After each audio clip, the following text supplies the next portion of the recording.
Hello and welcome to an awful lot of running, a Doctor Who podcast. Yeah, sorry, no skip this week. Jack is... Occupied. Yeah, he's been like this since it aired. Non-stop. While he cools off, how about we take a moment here to do some good?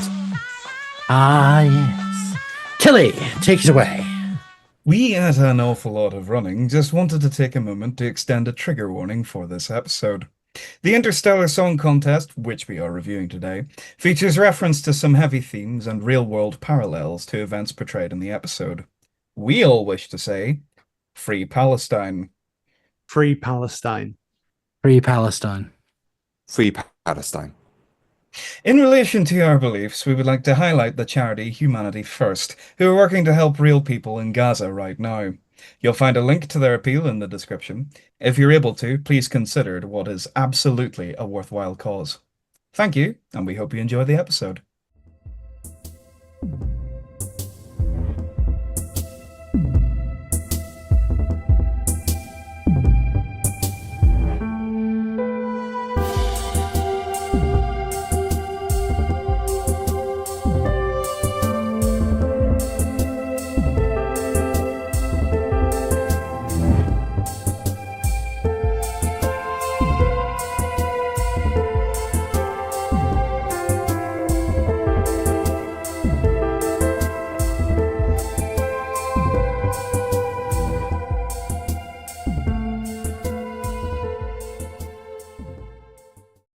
Hello and welcome to an awful lot of running, a Doctor Who podcast. Woo! Yes, the traditional woo, as it were. I am Jack, one part of your hosting team, and joining me as ever, the weird French cat lady to my Rylan. Is he going to get nil points or dos points this week? It's published author, Dungeon Daddy, Robin Foale. Bonjour. It is... Wow. What an episode we are discussing. And what a wonderful band we have together for this episode, haven't we, Jack? It's true, yes. Maybe I should have gone with like the Beneath My Beyond or something, but they would have. But no, they're not in the episode. They may be referenced, but they're not. No, joining us as ever, it's our editor in chief. It is. Oh gosh, I need to think of another character. I know it's the Dugga to our do. It's Star. Hello. I'm still here. I don't know when they're going to let me go. I joined as a joke, and now I'm just here. Set me free. You girl boss too close to the sun. But I have not brought nothing. I have brought a victim to the table. Yes, you have. Do you want to do the? Ooh, because I've run out of them. Do you want to do the? And the okay, let's see the. Be How to nice, do this though, guest. How to? No, don't insult me as much as you want. It's fine. I would do it to myself, Star. I know you would. That's the problem. No, that's the best part. Shush. Oh my god. There's not a lot of options. You're taking the good one. what was the one that Janus Goblin's singer was playing? Oh, no. I don't know. You can be the Mavity to my hundreds of victims. Hey. Thousands of victims. Ow. Okay, but it's all right. They're all fine. Everyone, they're okay. Yeah, they're only That's frozen, fine. like fabs in an ice cream. They're only mostly dead. They're not. Yeah, you could say it's all chill. Yeah, it's like it's like they go like, oh, they're mostly dead. It's like, I'm not dead. I'm feeling better. Quit telling people I'm dead. Yeah, there you go. It's Tilly, aka Cloth Matter. Thank you so much, Tilly, for joining us today. Did you know that 100% of deaths are caused by dying? Together we can stop this. The fact I prepped that for hours before we recorded tells you how sad I am as a person. Absolutely not. No, we are. That's we are what you so say. Happy. We are so happy to have you with us. Genuinely, this is one of those ones where this podcast is a joy to do. It's our creative outlet, but sometimes an episode will come out and we can have very sort of differing opinions, and we're never going to fight because we're all best friends. We love each other. Still fighting, right? I'm leaving. Bye. But no, let's face it. You promised me bloodshed, Star. What the fuck? I mean, But Save no, it to the end, you know. we save that sort of stuff Oh, for right, battles in fair enough, fandom, don't we? Which is that's where the bloodshed comes this out. is But your no, audition. yes, this is what it is. Yeah, but no, let's face it. If we were all just there bashing each other over an episode of TV, over bloody Doctor Who, it's just going to get boring, isn't it? If we're so it's one of those ones. It's we've become something like a hell site, something like Twitter. oh god. Listen, yeah. Star, leave Elon out of this and his Musk, okay? Yes, very much so. Yeah, but no, we are reviewing the Interstellar contest today. The most recent episode of Doctor Who, written by Juno Dawson, who is someone who I've wanted to have writing an episode of Doctor Who for a very, very long time. My goodness. One wonders if he will still have this opinion within the next week. It was directed by Ben A. Williams, and it's the last guest writer before we get 2 more episodes of Rusty Davis coming back because he didn't write enough. Everybody's favorite writer. Yeah. Don't worry, Russell, we love you, unless you don't pay us money, in which case we don't love you. Fuck off. I mean, what I will say about this episode is I did watch it the night it came out. I'm not always in the position to be able to be a 8 a.m. watcher. Somehow managed to stay away from all spoilers, which I'm so glad for with every episode.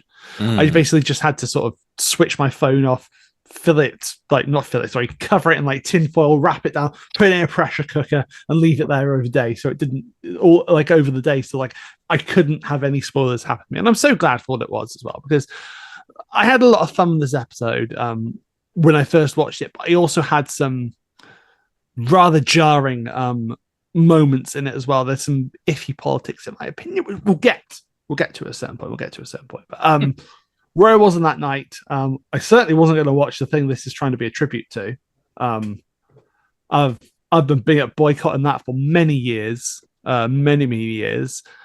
This is supposed to be a send up to Eurovision. Jonah Dawson in Unleashed talks about how she is such a massive fan of Eurovision, all that stuff, and it is just one of those ones where it's like, okay, I can see that, and I can see some fun to be had, and it's already something to say about it. It's the most expensive episode of Doctor Who that has ever been put to screen, and it's also the most episode of Doctor Who we've had on screen. Yeah, it's definitely the episode of all time.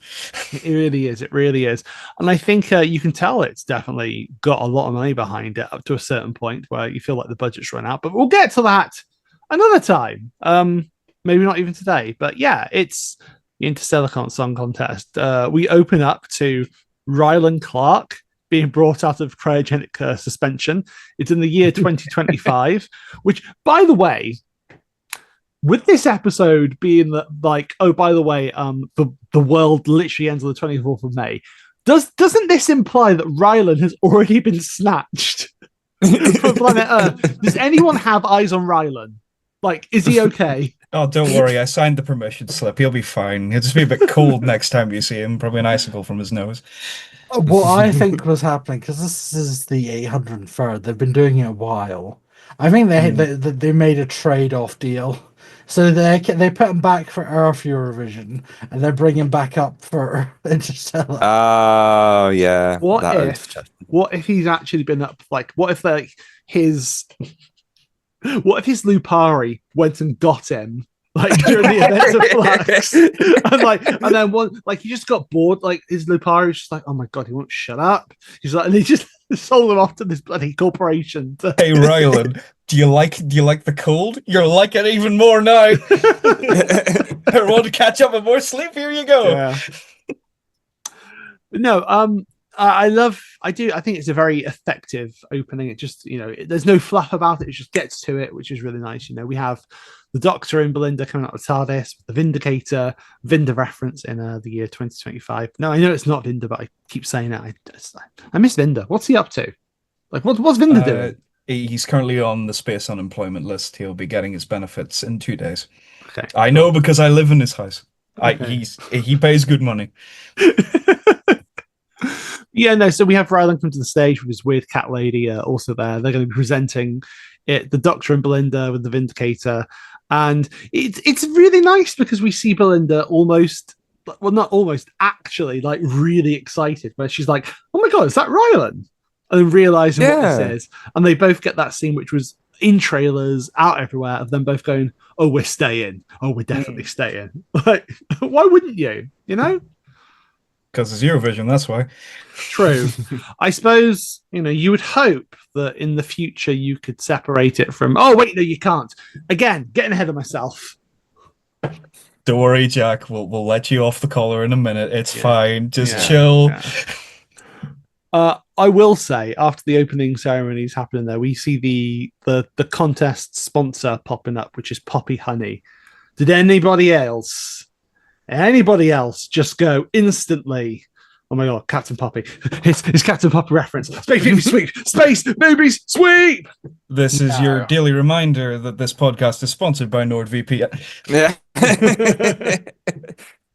Wait, Shadow Legends. No, that's different. We move away from that. No. They took my money. They took my family. You don't understand. No, but immediately when you saw Poppy, you were just like, yeah, I smell a plot device. I'm wondering if this is going to come back later on in the episode. Yeah, and it does, but not in the way that I thought it was going to be. I saw Poppy and I got excited. Like, I've literally got... Last week I promised I was going to get the Space Baby shirt. Star made me the design. I've made it. Star's now had other sales on her Redbubble store. Wow. This is how I'm going down in fucking fandom history. The girl who made a Space Babies fucking t-shirt. Hey, a peak Space Babies t-shirt. It's got Space Babies and the font is Muppet Babies, Yeah, I don't feel enough people are appreciating the fact that I spent time. I had to redraw the logo because the only logo I could find was the lowest resolution. I will tell you now. One of the panelists on the community show panel, Ellie Jolly, who was a big Muppet stan, she absolutely loved that you'd done that. So excellent. There you go. Anyway, back to this episode. I suppose what I should say as well before going into this episode, we'd just had some confirmation because we were living in a sort of Schrodinger's cat of Doctor Who for a little bit, weren't we? Where we were like, is this going to be it for a while? Is it going to be anything else? But coming into this episode where I'd sort of felt very low the week before personally, because I was sort of like, well, we're getting to the end now. It's the end, but the moment has not been prepared for. To then hear from, I believe it's the Mirror, got a scoop where it's like on TV Zone. Yeah, the Mirror and TV Zone, and they were like, oh no, by the way, the BBC will continue to make Doctor Who, regardless of the Disney deal. But if it's happening, it'll be 2027 in the soonest, So yeah. So I went into this. Yeah, it's great. It's fantastic. I went into this feeling very happy then, knowing that, oh, that's great. I don't know if that happiness stayed the course of this episode, but again, we'll get into that later. I keep skirting around it. I'm going to keep skirting around it because it is. Hey guys, do you think Jack is implying something? I think he may be. Yeah, just foreshadowing is a literary device where.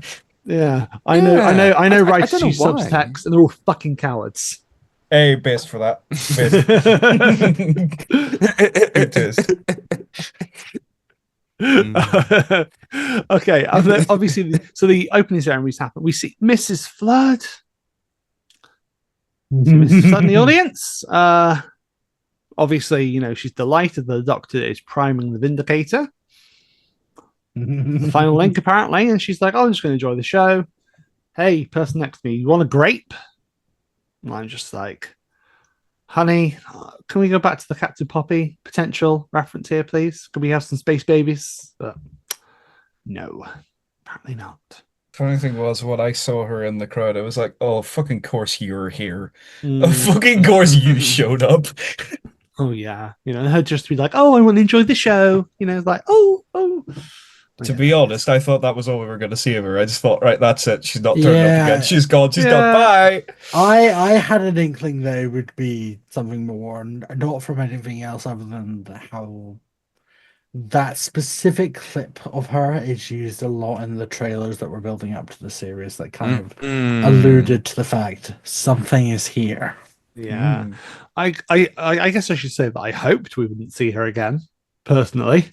Oh. But that's that's nothing to do with Anita Dobson, who I think is fantastic. I was about to say fantabulous there instead of fantastic. I'm going to go with it. I think she's fantabulous. Can I just say something? Every time I hear her name, I just think of that very specific clip of Russell in Unleashed where he says, "And Anita Dobson," and it's just burned into my head. Marvelous, marvelous, Just in content. marvelous. There's something subtler going on. Marvelous. Yeah, and then obviously we also touch in them with the lovely little gay couple of Gary and Mike, who I instantly just sort of fell in love with as characters. I was just like, oh, I like them. They're really sweet. I mean, don't get me wrong, they're sort of just like, they become like very specific plot devices by the time you get to the end of the episode or sort of midway through. But they got a sweet little relationship, which is quite funny. I'm just glad that they both survived to the end, because when I first saw them, I was like, "Oh fuck, are they gonna do us dirty? Are they gonna like kill one of them?" And it was giving red shirts, wasn't it? it was, but actually, I think having those very kind of human characters really adds to this story. Really adds a kind of human nature to this. Because I'll admit, going into this episode, I think this was the episode of Doctor Who that I was most not hesitant towards, but like most cautious about. I was really worried that an episode called the Interstellar Song Contest was going to be maybe too silly. Like, we've had a lot of very dark episodes. We've had like a lot of episodes that have sort of kept you on your toes. And, it's good to have things that break the tension. But I just thought, oh, is this going to be gimmicky or something? And so the fact that it makes you think it's going to go one way and then completely, turns everything 180 and jetsons it out. Yeah, shit gets dark, it does. Yeah, I think was the brief that Russell says that he gave Juno Dawson in Unleashed is literally Eurovision Song Contest meets Die Hard. What And a concept. yeah, what a concept. I do wish it had Wow. leaned a bit more into the Die Hard part of it. And Where was the vents? yes, where was the Where vent? was It was Hans pretty. To be honest with you, if they had included the vets, you would have had to put up with so many Among Us jokes for the next God damn it! 3 I was months. about to make the joke as well. Yeah. I am Don't call faster me than out. you. Don't I call am me out. speed. Yeah, no. I do wish the again, I'm going to move on. I'm going to move on. Yeah. Okay. You're better. Because the Doctor and Belinda have taken Gary and Mike seats. They have a little bicker there, which is very sweet, very endearing. Yeah. It's very funny. The bit where, so I think one of them says to the other, I think it's Gary says to Mike, this wouldn't have happened if you were on time. And he's like, all right, it doesn't matter that much. It's only songs. Like, it's just songs. This is a massive part of my life, and it's so true to like a real relationship. You'd see, especially like a married couple that have been together for a while. You'd see those little bickering sessions where they still love each other very much, but they are going to be, sort of chipping over each other. Okay, we cut to obviously the sort of the control booth, production deck, where Hellion Kid storms into the room, takes over the drones that are there, with the help of the Hellion worker there, who is his girlfriend or partner, Wynn. And the pair take over the stream, and instead put on the dress rehearsal, which Ryder missed, which the Doctor instantly notices, and of course has the great. I gotta do something now because stuff's happening. While Belinda's there just trying to enjoy the show. She's just sitting there like, come on, man, we don't need to do it this time. Let's just relax. He's like, no, I am the main character. I have to do something. It is my calling in life. We are in an episode of Doctor Who. When have we we're in an ever episode of landed Doctor somewhere? Yeah. Like, where have we ever landed somewhere where our lives have not been in danger? If we just Yeah. didn't get off the TARDIS, our life would never be in danger. Oh But- no, they don't even have to get off the TARDIS sometimes to still be in danger. Edge, Yeah, that's true. edge of destruction, anybody? Me when I edge my destruction. Hey, You know? Journey to the center of the TARDIS. That they get picked up in that one, don't they? Like, there you go. True. I have know. literally forgotten the plot of that episode. I'm going to rewatch Whoa, it when whoa, we're whoa. done. Tilly, there's a journey, and it's to the center of the TARDIS. Yeah, no shit. Ah. I figured that bit out. Could we also make an argument for Zagreus? That Yes. involves- Yeah. I'd say Zagreus. Yeah, totally. You know, Right, shout out to Zagreus. does you Shout know, out to my boy Zagreus. You love to see him. Still MVP. It's your boy Zagray. Hey, what's up? It's Zagreus Gaming. Today we're gonna be Zagreus with the speedrunning- Zagrusi. Oh, Wow. fuck no. You won't believe what the Doctor just did. Oh, not clickbait, totally real. 4K upscale. Oh Yeah, no. no. So obviously, Is this going to be the cover? Yeah, no, Yes, it's, it is. Star, if you don't make us the cover, you're a coward. You want the Zagrusi as the cover. Listen, you No. do you. I mean, you know, you put your whole Zagrusi into that, didn't you?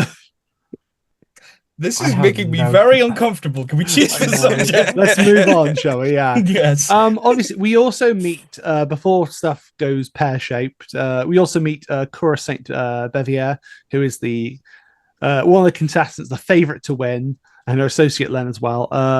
They're from Tryon Star. Yeah. So Tryon is where Turlo's from. Turlo was in Terminus. This is a Terminus sequel. No. Thank you, Tilly. Terminus, give me Terminus. Also, Tilly fucking sucks. Anyway, I thought for a minute you said Tilly fucking sucks. Let's go, oh, okay. Yeah, No, I no, have heard that Because as you well. cut out on my end. Again. Also, This is not as Battle of the editor, Fandom. I'm just gonna say for saying Turlo sucks, I'm putting the Marina edit of Turlo I did for Tumblr years ago here now.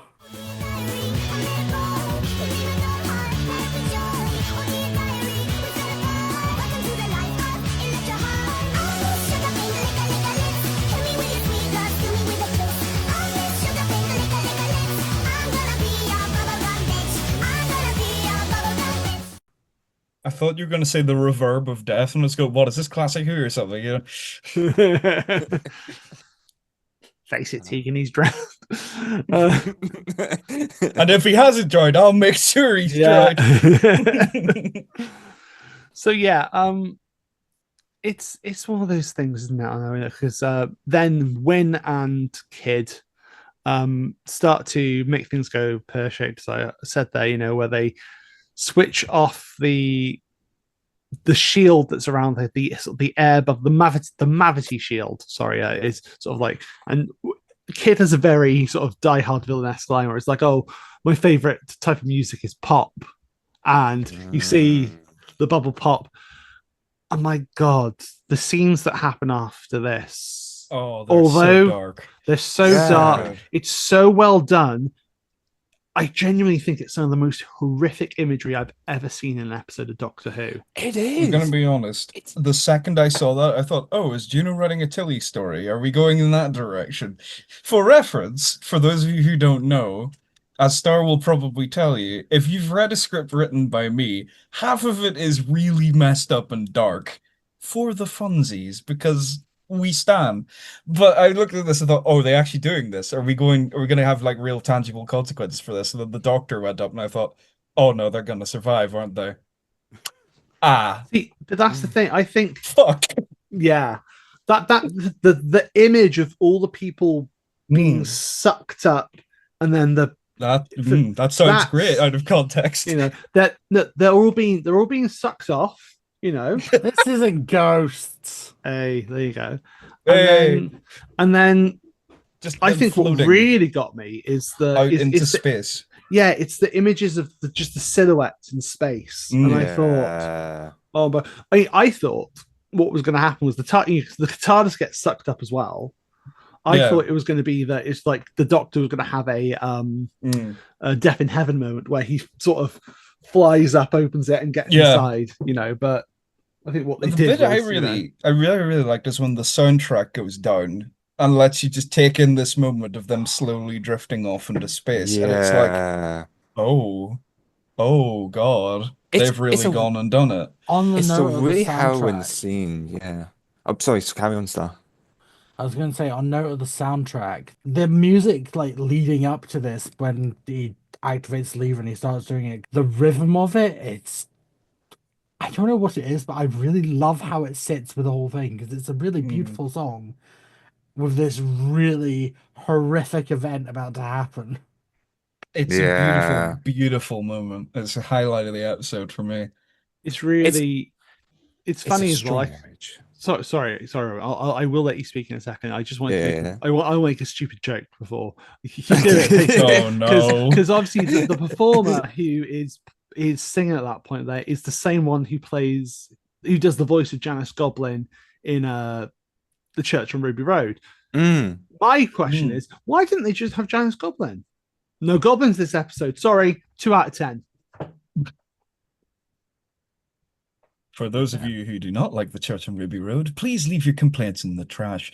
But no, they couldn't afford the goblins. They charted at Christmas with the Goblin song, so obviously they're just like, they're too expensive for Doctor Who now. Like, it's already the most expensive episode of Doctor Who. Like, oh, we can't get them back. It would have taken them half the Disney budget for them to just bring the goblins back. I mean, do you know what? I hate it. I hate it when people like forget their roots. Like, forget who took the time to work with them and platform them and do that. Come on. I know. There's something you're not telling us here. The problem is we'll get the goblins back on stage and they'll just do another one-hit wonder and it just won't be the same. One of them will clearly have glassy-eyed stare from taking too much drugs and alcohol, and it's just that sounds like a great night. Just do the goblin song again. Just do the goblin song again. Just repeat your own stuff. Play Ya Ya Ding Dong. Play Dugga Doo. There you go. We don't even play that song. Just play it anyway. Oh, okay. Memorizing the sheet music within 0.3 seconds. Right, let's go. I want to come back to you, Rod, because I know you were going to say something about those particularly horrific shots.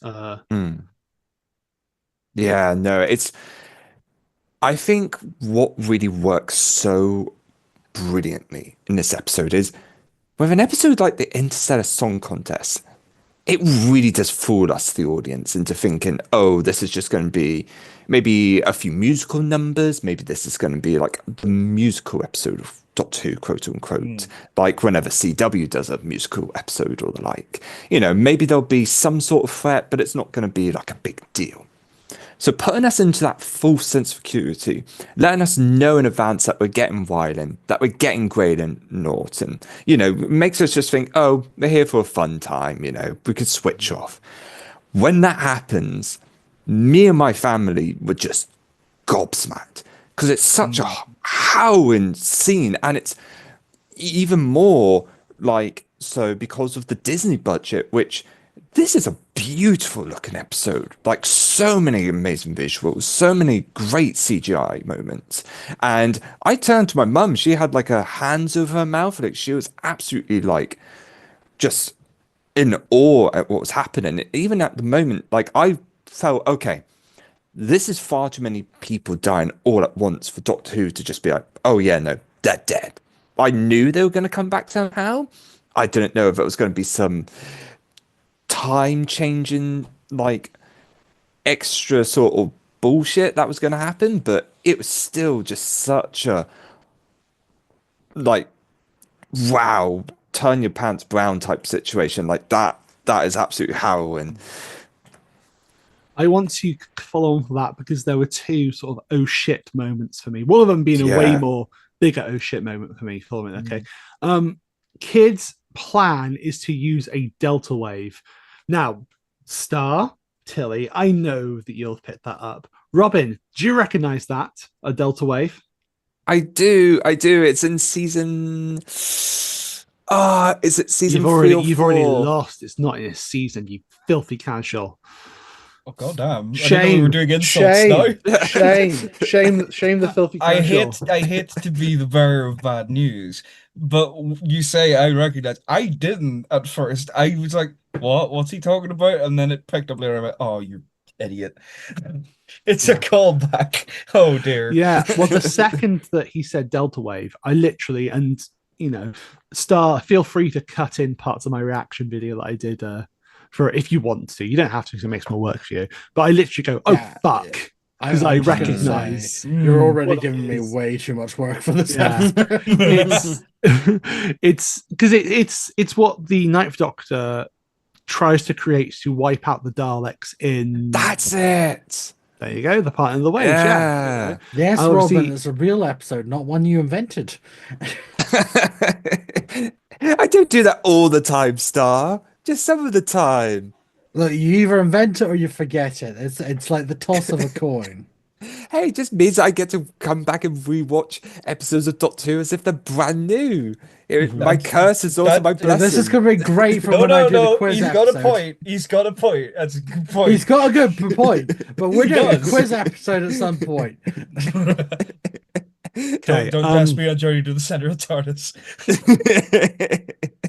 So what Nina Maxwell, who's the backstage director, says to Win at this point, who we're made aware that they are a species called Hellions from the planet Helios, and we're not really at that point sure what their backstory is or what it is. But there's obviously we're aware there's sort of prejudice to their race. Nina says that she took a chance on Win and hired her.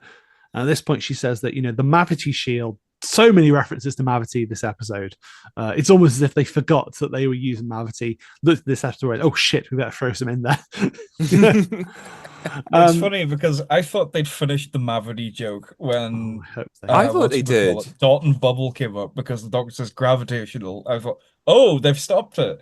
No, don't get your hopes up. Yeah, I know, but because Nina says that they could still save everyone. We have that shot then of Rylan going, "Oh, not again," which That's made great. me instantly think of it, Hitchhiker's Guide to the Galaxy. Yeah.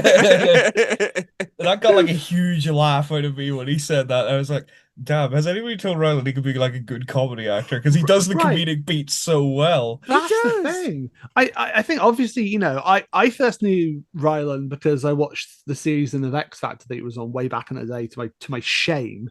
But he's become a really excellent presenter, sort of following that really funny. I don't know if you saw the clip recently of him on something presenting. They're saying, I can't remember what it is, but they're talking about something which is like very, it could almost be innuendo, and he's sort of there just sort of pursing his lips and just trying not to laugh as best he can. Yeah. So he's got a mind like this, and apparently he's a massive Doctor Who fan as well. Apparently, started back with Chris Eccleston, so it's really lovely that he had this opportunity. Like there's videos of him in Unleashed, really sort of gushing and so excited to be onto the TARDIS set. He really liked the game station. Did you guys see the tweet he put up as well? I think it was the tweet. He said, wait, if I'm the only human that's been preserved cryogenically, does that make me Cassandra? And I thought, oh, fuck, he is Doctor Who fan. Let's go. Yeah, exactly. Yeah. Oh, I love it. It's really great. And I think he really does he has a talent for comedic, acting. I'd like to see him more. I think I would. I think he's got a career there. If he ever wants to pursue it, There's a particular moment of his that I loved, which is when he doesn't hear anything in his earpiece and he just sort of waits for a bit like, huh, Anyway, let's go. You know, like Yeah.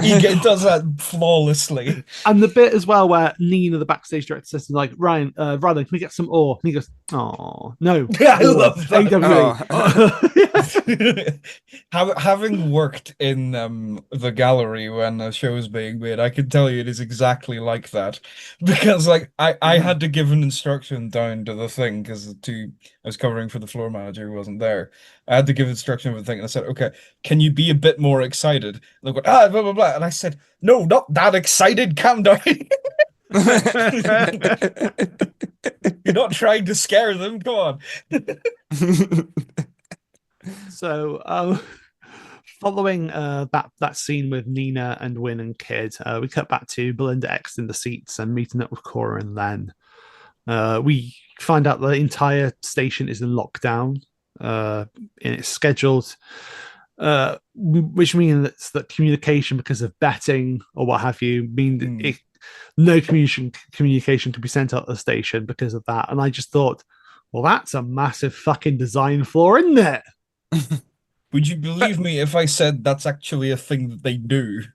If they have, that's a real thing. That's not even something that Juno made up. That's a real precaution. And I remember hearing that and I went, that's just dumb though. What if there's an emergency? Ah, well, emergency calls are allowed. And it's like, yeah, okay, but like when? At what point do you turn the thing back on? Like, huh? I love the idea. It's like, oh, if there's an emergency, yeah, we're fucked. Yeah, you basically are if it's a competition because they are heart scared of the information getting out, and it's like, but why? Well, they actually explain it, don't they? Because they talk about the fact that because of like all the different light years away, like information transfers differently. And I thought, actually, that's really interesting, clever sci-fi because we don't usually see that brought up. Like hardly Yeah. ever. Like even in Star Wars, it's instantaneous, like hologram sort of projections and talking to each other.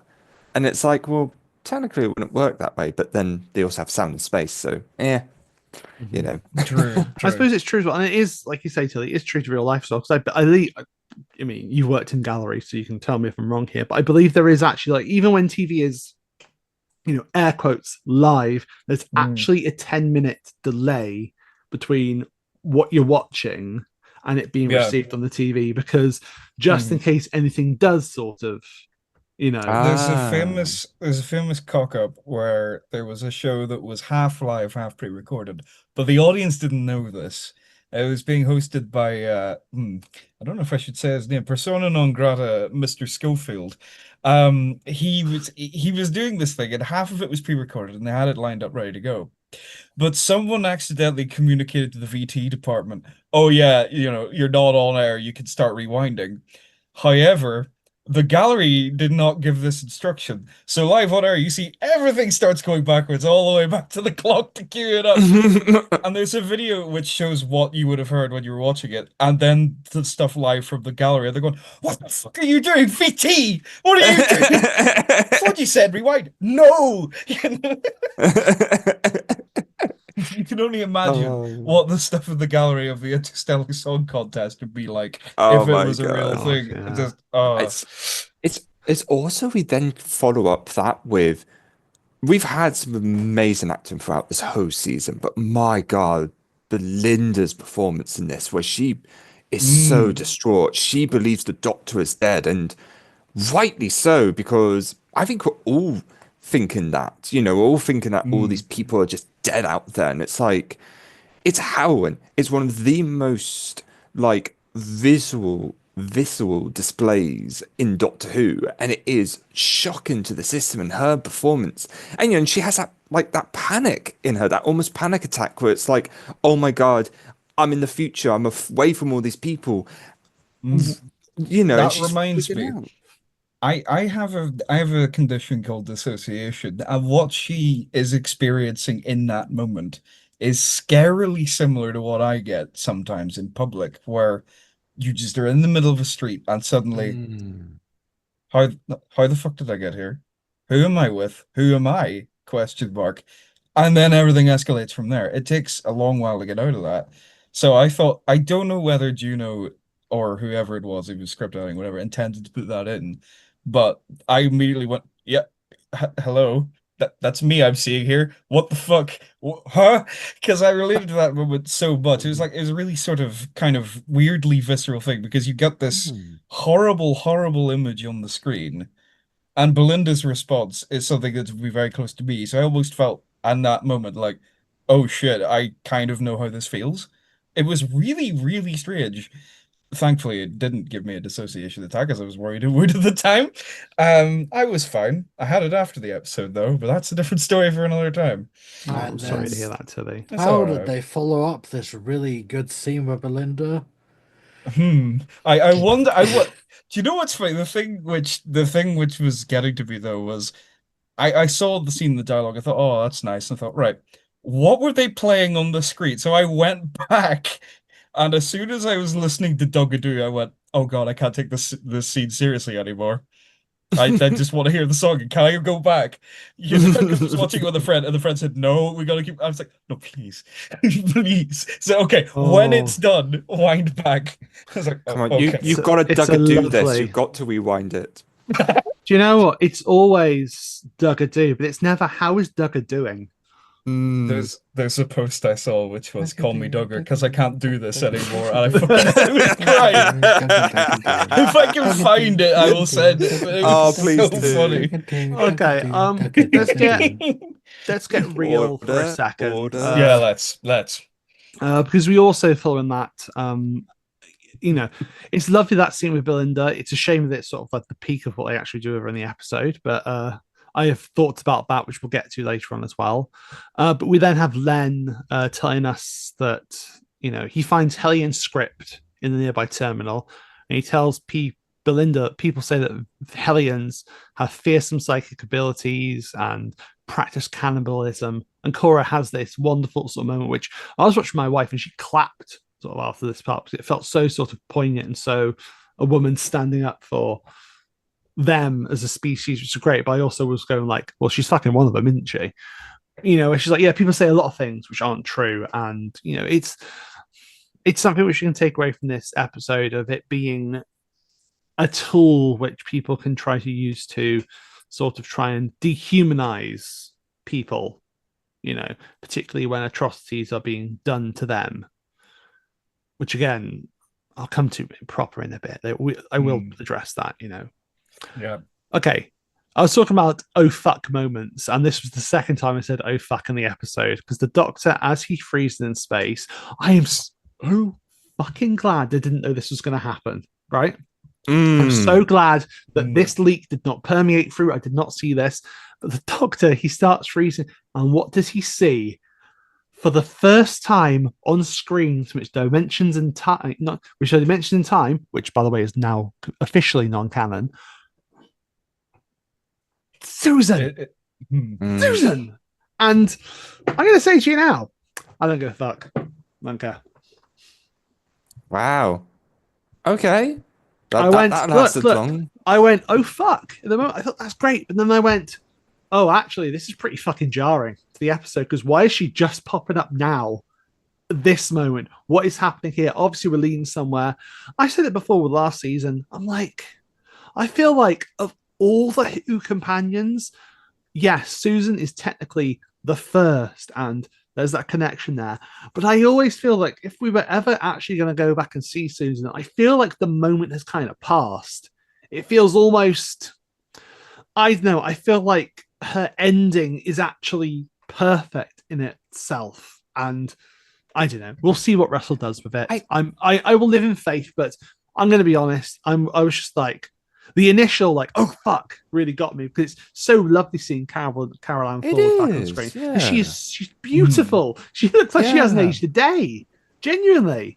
So it's great to see that, and it's great. Obviously, she's coming back for the fans, what have you. But I don't know. It remains to be seen. My thoughts on it. I suppose let's do a round table on. Before Susan. you do that, there's one thing you said there, which is Susan's departure was perfect as it is. I have to disagree with you there because why the fuck didn't the Doctor give Susan her shoe back? Why did he not do that? The old man's just, oh no, Susan, I will take this away. You will never see it again. Goodbye. Like, I mean, what did one mean by this?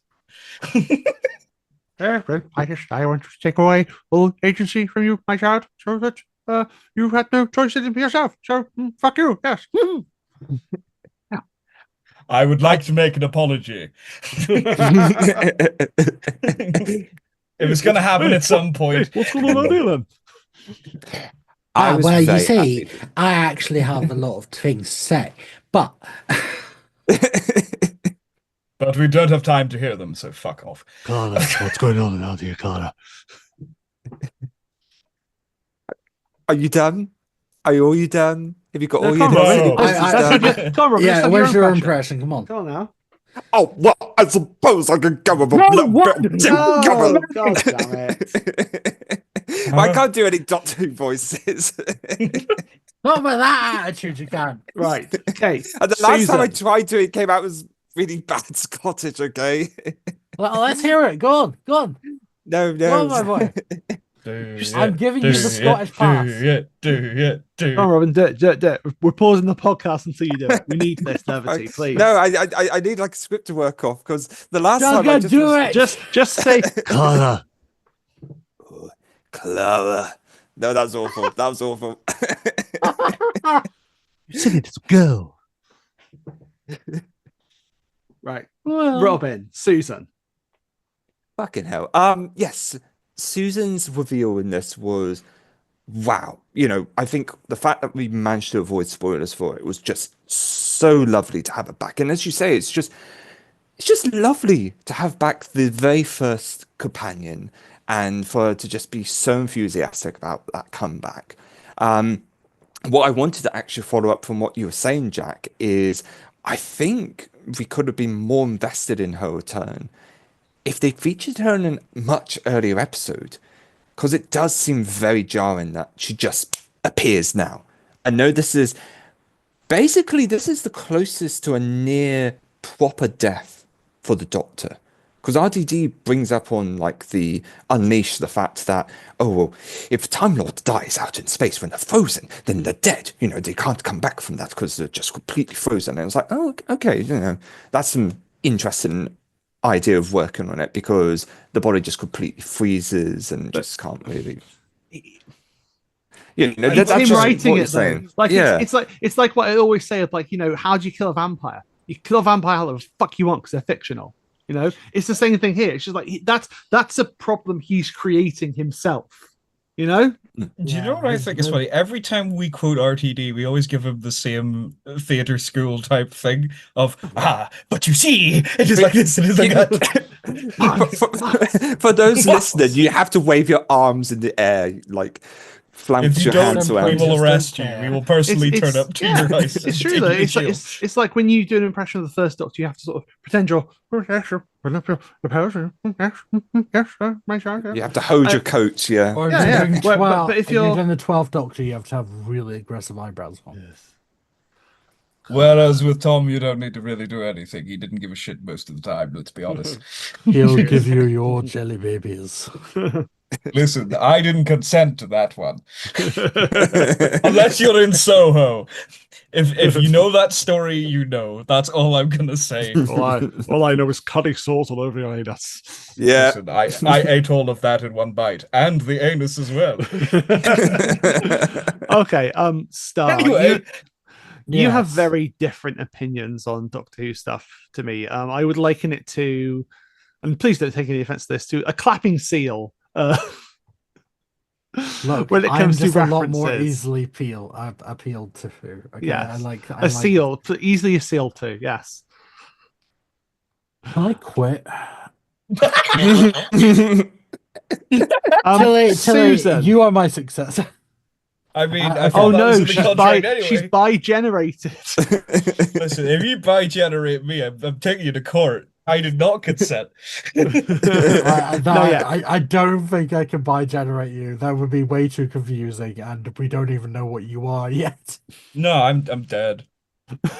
I've not been Anyway, here this right, entire right. podcast. You're talking to thin air. Order. As if it's battles in fandom. Star, Susan. This is all right. Okay, cool. Tilly, No, Susan. no. Okay.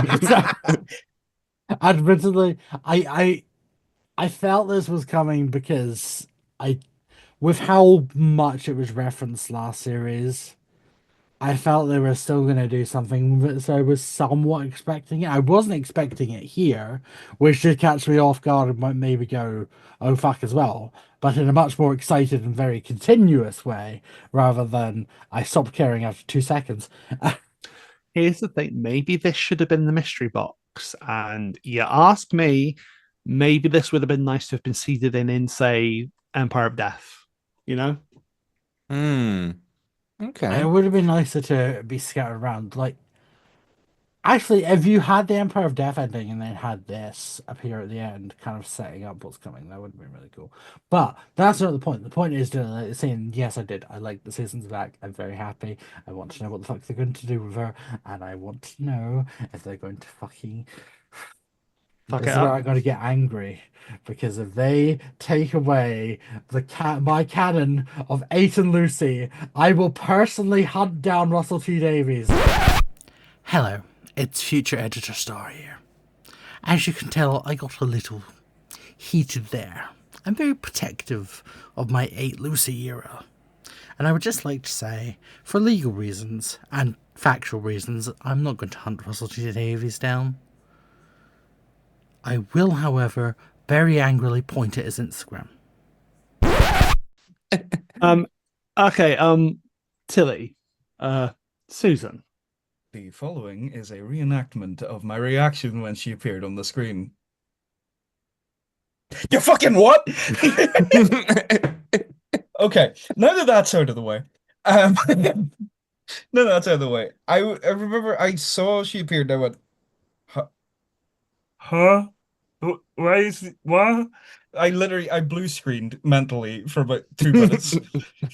When I recomposed myself, I said I have several questions, none of which are going to be answered in this episode because I just know they're not going to be. This is not the episode to deal with that sort of thing. So I was like, huh, well, I'm glad she's back. Why the fuck is it in this episode? What is it doing here? I mean, if it had happened in something like I don't know, story in the engine, this part of the whole thing, like the doctor's story being told, okay, that would make more sense. What has she got to do with a song contest? Huh? I, to Yeah. be honest, at this point, the episode lost me. Because you have to do that. I start the episode going, "Oh, this could be cool. I don't care about the Eurovision, but okay, we ball. It could be fun and could be campy." We get slightly further in, I'm like, "Oh, okay, uh-huh. Where are we going with this?" By this point, I went, nah, I'm done. I'm done, lads. I've had enough. I'm leaving. And they said the other guy who was on the call. He said, "No, you can't leave me here. I can't face this alone." That's fair. I get that. I understand that. What I would say is I think although I feel that moment is particularly jarring because again, I feel like it could have been done better, it could have done sooner, it could have been done better, again, to say that for lack of a better term. I think that this actual scene of the doctor unfreezing himself, he was frozen today, grabbing the confetti cannon and flying through space while his theme plays is very camp, very fucking cool. And it is kind of giving thought to Doomsday as well with the cricket ball, you know? Yeah. It was I an was awesome scene. expecting him to go like full orchestral Doctor Who theme as he like goes through the thing. Not even the 15th theme, the Doctor Who theme. You know, I was Love it. thinking, oh, we're Love getting it. into camp territory. All right, I see. I Mhm. see what you're putting down.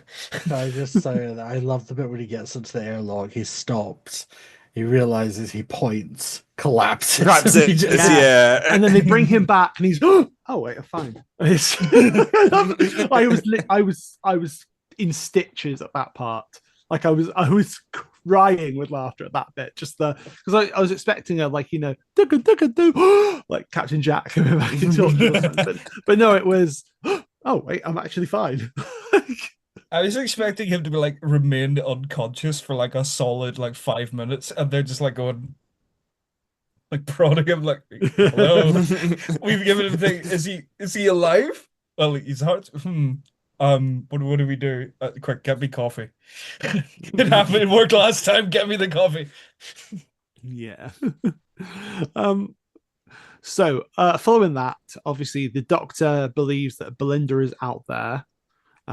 Belinda believes that he is out there. I think at that point, Belinda and Cora and Len don't really know. I think they assume the people out there are dead. The Doctor realizes obviously they're in a gravitational field there. One of them, Gary or Mike, says about it being like a gravitational. I don't know. It's all mavity. It's all bullshit. Big box of yeah, but the Doctor's like, no, they're not dead. They're, they'll feel better later. Basically, we can Doctor save who did not die. Yeah, exactly. Yeah, and then so they go into what is like the museum part, covering the history of the Eurovision Song Contest and the Interstellar Song Contest, meeting a hologram of Graham Norton, who does not interrupt the show for the first time. Yeah, no, he should have. They missed a trick. They should have had him interrupt the middle of it. Just like, hello, I am Graham Norton. You know me from the last times I did this. Like, it would have been really 3 in funny. a row. Wouldn't it have been funny if the Doctor had been like, oh, Graham. Graham. It's just not explained why he's like, what, like, Doctor, why have you got beef with Graham Norton? Oh, he knows what he did twice. And then you just like cut to a shot of Graham specifically just doing the troll face. Like Evil Dan sat next to him because they live together now. The two of them pay rent to the fucking silence. You know what? When I heard that Graham Norton was going to be in this episode, I wasn't sure if it was going to be too intrusive or the like, or if it was just going to be too in your face, the fact that he was in this episode. Actually, they made it work really well. Like, not only do they bring his charm and his comedy to this, but yeah, I'm going a bit ahead of myself, but fuck it. He delivers like a really like somber ending as well. Like, he delivers the chills, and it's like, you're gonna follow up with like a smile or a laugh, right? Right? And the way he does it is just like, oh, I'm Graham Norton. Here's, it's all cheery the way he's like, oh, by the way, Earth's fucking dead. I will say, I did wish they'd thrown a little Sir Terry Wogan rest in peace reference in there as well, but just because when I think of Eurovision and when I actually watched it, he was always the voice of it.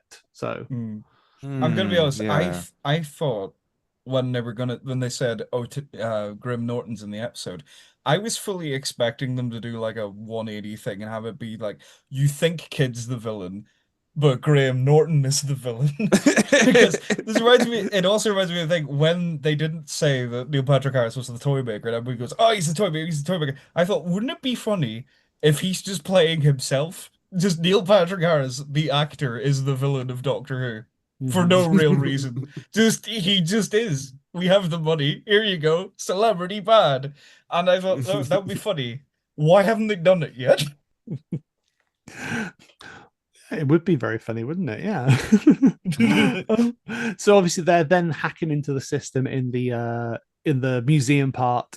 Kid notices that people are interfering. He sends the drones down to deal with them, doesn't he? And the Doctor has such a fucking god mode, Sonic can do everything moment where they come in and Gary and Mike are like, Doctor. He's just like, boom, and they blow up, and the drones blow up instantly. It's like, oh, okay. Does The bro Doctor's think not he's playing Doctor around Who now. or James Bond? Like, come on. Yeah. It's one of those ones where it's the sonic screwdriver can do a lot this episode. It can blow up delta waves. For as bad as he was, John Nathan Turner made one good point, which was, take the Sonic away. Just put it away. You're overusing it. Just take it away. Just put it in the cupboard. You don't need to get us out of every single situation. Because I was watching this and thought, damn, okay, well, you had a point. I hope you burn in hell, but you had a point. Yeah. Well, here's the thing as well, because that happens, what have you, but then it leads to the Doctor and Kid finally having an exchange via those terminals there. And we've not really covered the character of Kid now, but I do think he's a very interesting character in the story, for lack of a better term, because it's I think I'm just gonna. I think we need to rip the band-aid off. I'm gonna. Do we just need to just go yoink? Is this the moment? Look. Yeah. we have Kid, Win, and Cora, who are all victims and survivors of a genocide. Their planet has faced a occupation by the corporation to harvest the poppies of that world to make flavored artificial honey. And it's utterly harrowing being seen and spoken about there, and particularly when it's in conjunction with a Eurovision based episode, because whether you like it or not, and whether people say that there's no politics in Eurovision, fuck you, of course there is. Eurovision, particularly in more recent years, even since 2019, particularly is when people really say, it's become a political tool for certain nations to appear more squeaky clean. And it's very telling when the corporation itself, Eurovision that is, bars to entry countries like Russia over their, the right to do that for frankly disgusting and inhumane invasion of Ukraine. But then why aren't they doing this with Israel? Because it's the same thing. Yeah. If not even worse, it is worse because it's been going on longer. Yes, yeah, it's been, people look to something like October 7th in 2023 being the kickoff for all this. This particular regime of war crimes and genocide from Israel is absolutely that. And I'm sorry people to get into this proper here and to have to address this here, but it's really difficult when you're presenting this story. I was saying before this, all media is political, whether we like it or not. It is. When you've got a story like this, where you've got the subtext being what this is, it's very difficult for me to switch my political brain off. The first time I watched this, I tried to watch it with my brain off, and I think this is a really fun episode if you can do that. However, the second you begin to critically engage with it and notice the real world parallels, it just comes down, in my estimation, so much in the ways it deals with things, whether it be the portrayal of survivors of a genocide who are in themselves victims, whether it be the actions of our main character towards said characters there.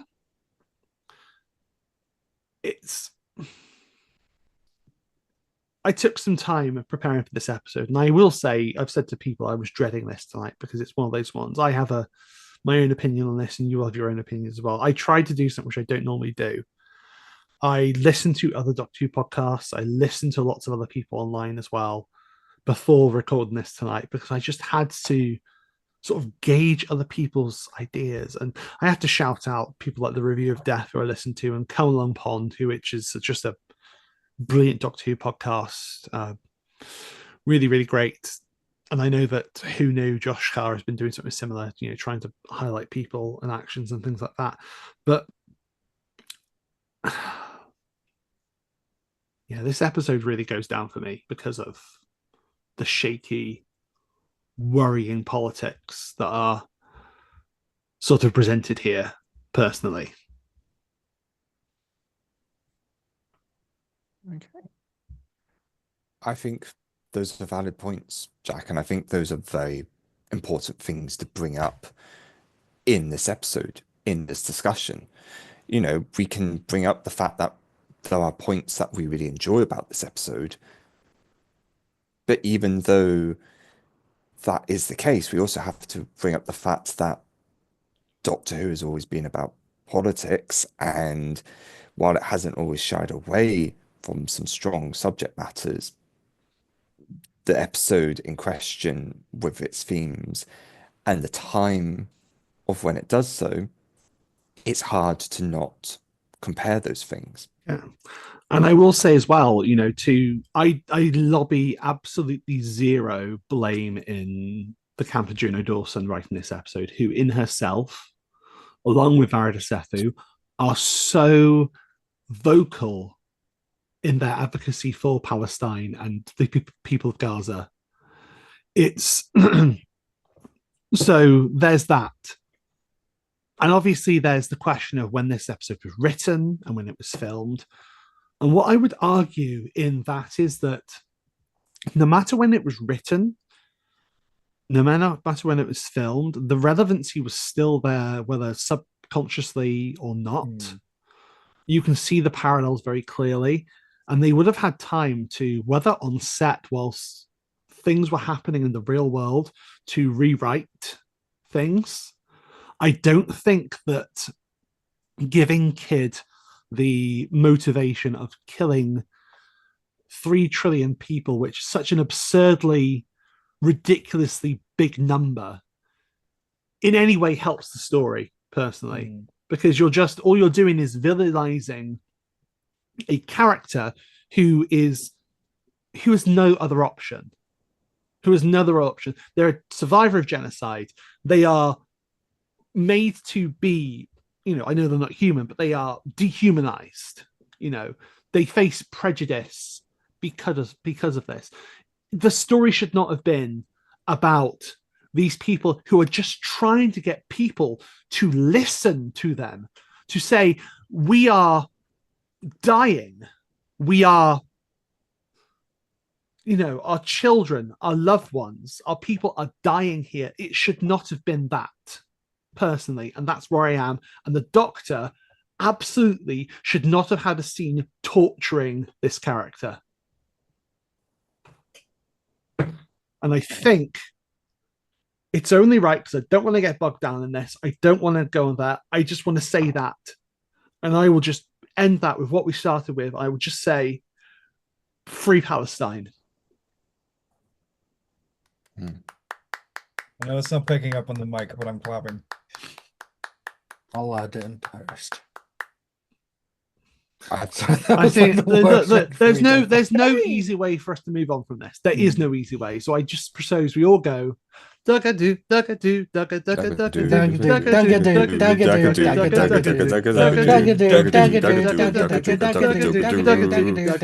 Dugga do, Dugga do. I'm gonna be honest, right? Can I jump in here for a second? Please. All right. So for those of you who don't know, and I'm expecting it's most of you, I have a very specific type of autism, right? So politics as a concept and most of the stuff in it, I do not understand, right? My autism goes so far that I can understand every small little trinket of lore to do with Doctor Who and the franchises I care about. As soon as you present me with a situation that's political, I can't do that, right? I have leanings, yes, everybody does. Don't kid yourself and say that you don't. You do. Everybody does. So I didn't, and this is gonna make me sound really stupid. I didn't pick up on the politics the first time I watched it. It was only once I got to the credits, and this is before a moment we will get to. Before we got to that, nothing happens after the credits, Tilly. I don't know what you're talking about. No, but here's the thing. It only hit me when the credits hit what was going on. And then somebody said to me, "Yeah, you do realize that it's about this, right?" And I thought, "Oh fuck, I feel bad for enjoying that now." I don't think you should. I don't think anyone should feel bad for enjoying it. I don't. It's an episode, and I will say, I think that the issue is not that it's been deliberate. I don't think that Jonah Dawson went into this wanting to make this an allegory for, Palestine and Israel. I don't think that's what's happened here. No, it's from what I know, and I based certain things because I wrote a thing down of what my conjecture for how it ended up like this was. As far as I can tell from the information that we have, Russell pitches to Juno, "Can you make an episode involving Eurovision?" Because Juno is, I've written Dawson as the thing we're going to replace with Juno, just for thing. Because Juno is inherently familiar with it, a fan of it, and I believe I heard somewhere she had some kind of involvement with something to do with it in the past. I could be wrong. She says, "Okay, cool, I can do that." She's asked, "Oh yeah, can you include a moment where the Doctor goes too far?" Sure. And I genuinely believe that she probably wrote it And it went through edits and script edits and, probably like one pass from Russell to make sure it lines with everything else. I genuinely believe that either it didn't cross their mind or they didn't realize what it would look like. Because again, you have to understand, you don't have foresight when you're making a TV production. You don't. Case in point, the thing that we were doing in my uni class when we were doing a TV thing, we were doing a thing, and one of the segments in it specifically did with the band Kneecap. Now, if you've been reading the news, you will understand why when this thing finally got seen by people, we all suddenly went, oh shit, we have to tack a disclaimer on the front. But it does. Well, you can imagine, right? We couldn't foresee this happening. The benefit of the doubt in my mind makes me think that they didn't realize it was going to escalate to this point, right? That's me being charitable. If I were to think of it for more than 5 seconds, you say, "Oh, Tilly, don't be charitable." I go, "Yeah, fuck him." Yeah, fuck him, because like it looks bad. I don't know if they intended it for it to look as bad as it does, but the fact that me and probably a bunch of other people like me didn't pick it up at first, I imagine they probably either they didn't do the same or they genuinely weren't thinking, "Oh, how does this apply to the current situation that we're doing?" Because again, you also have to understand, I'm not that versed with Eurovision. So I didn't know until after the episode aired what the situation with Israel and the Eurovision was. And I was like, ah, well, fuck. Yeah. And I think that's the thing as well, because I think it's, it absolutely the intention that Kid and Win have is the wrong intention, but they are seeing it as their final option.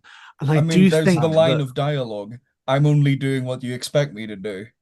Yes, exactly. Yeah. So I can't feel anything but, yes, they're going to try and kill this stupidly high number of people, because it's such a high number of people that you can't even comprehend it. Like, it's more people that are on this planet right now. Probably more people that have been alive on this planet, full stop.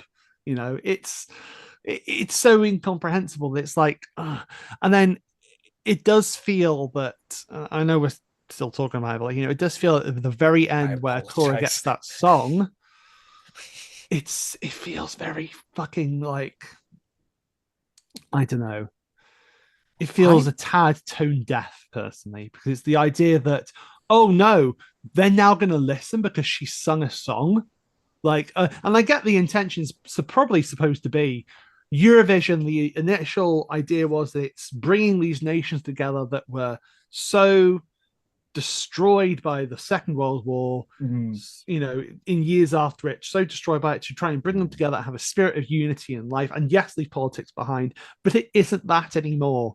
So to have this moment be, we're coming together in this moment and understanding, the plight of the Hellions, it's like, no, it's like the way that it could, I mean, either you have it be that you understand the plight of the Hellions and you don't have the Doctor torture, and this is probably the harder option, you don't write that storyline in at all.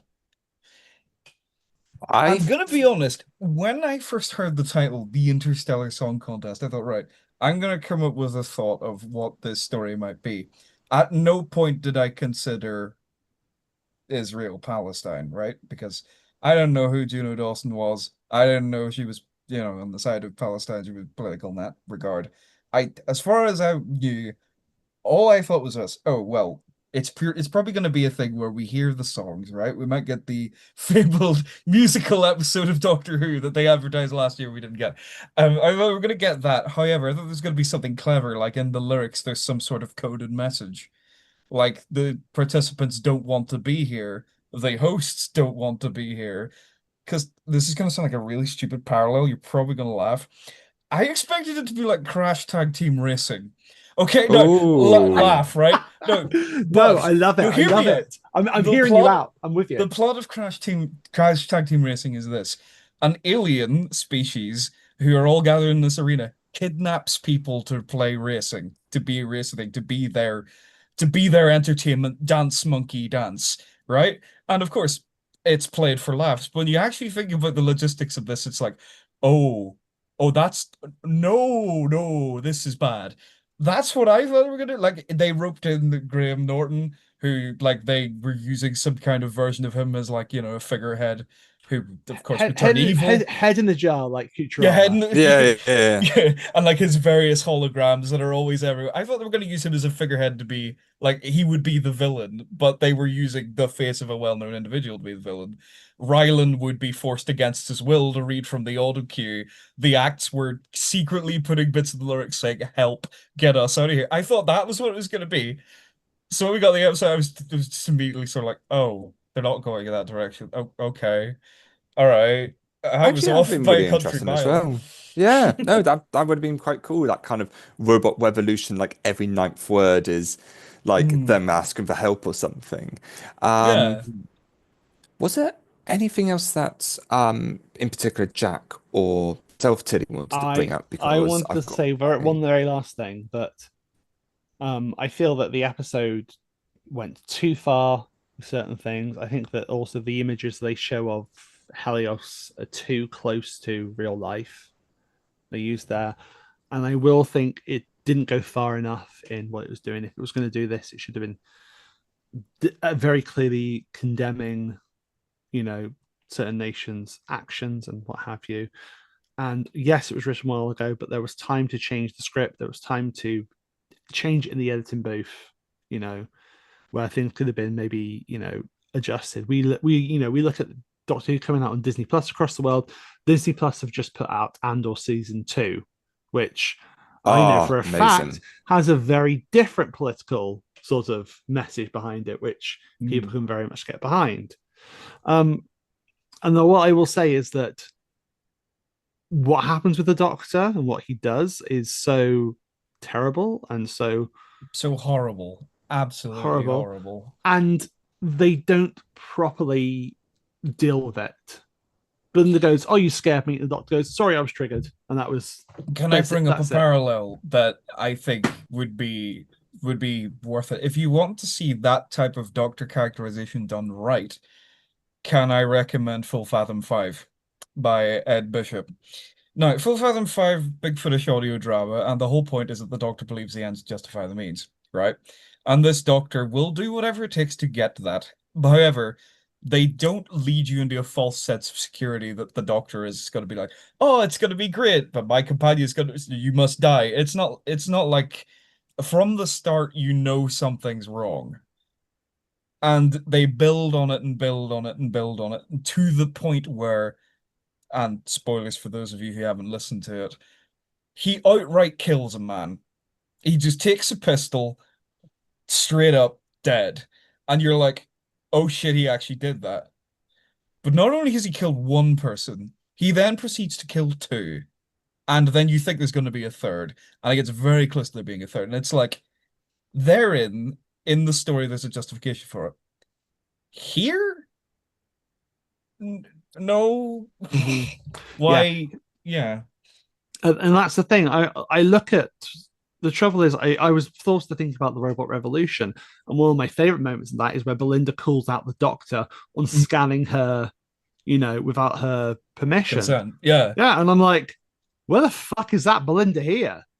Because like, I'm not being Did you funny. If I notice? if I walked into a room and Robin was torturing someone, I'd be like, Robin, what the fuck are you doing?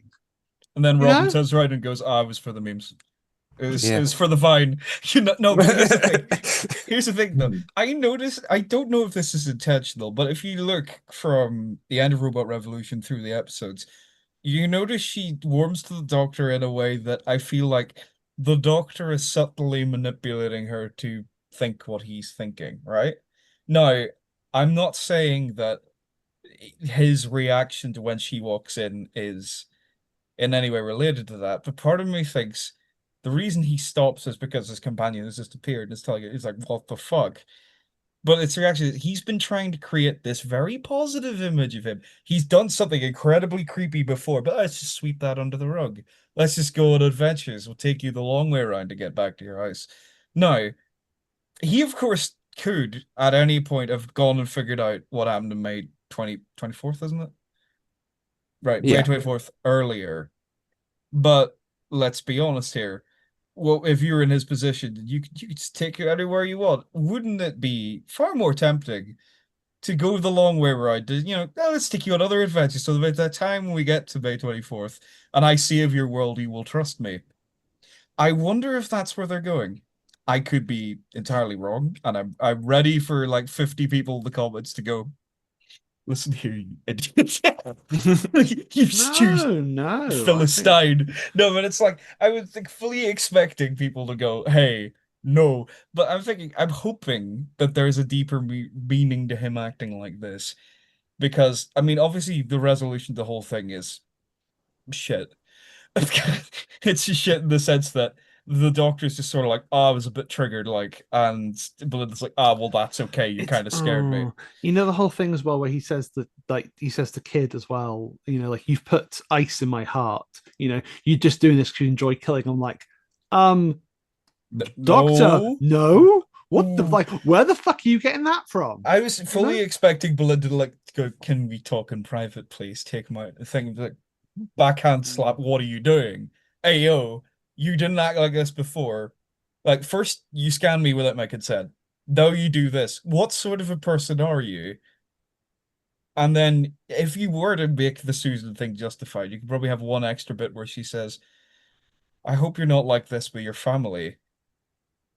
There's a sting. Yeah, There's the bit that's like there it hurts.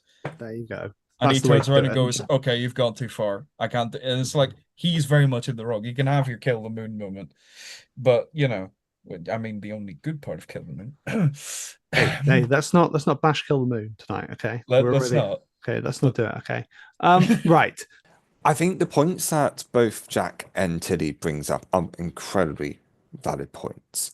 And I completely understand audiences taking those views and having those strong opinions about what happens in the episode. I saw it in a completely different light. Now, having these, let's call them antagonists, not the villains. Like these antagonists of Kit, having to feeling like this is their only means of getting results because no one is watching or listening, or they're horribly discriminating them in ways that, let's face it, have been ways of discrimination for years in horrible ways, horrible propaganda. I think what this episode does is comparison. It was given Eurovision Song Contest as one of its themes. I think the writer of this chose what was Eurovision Song Contest about.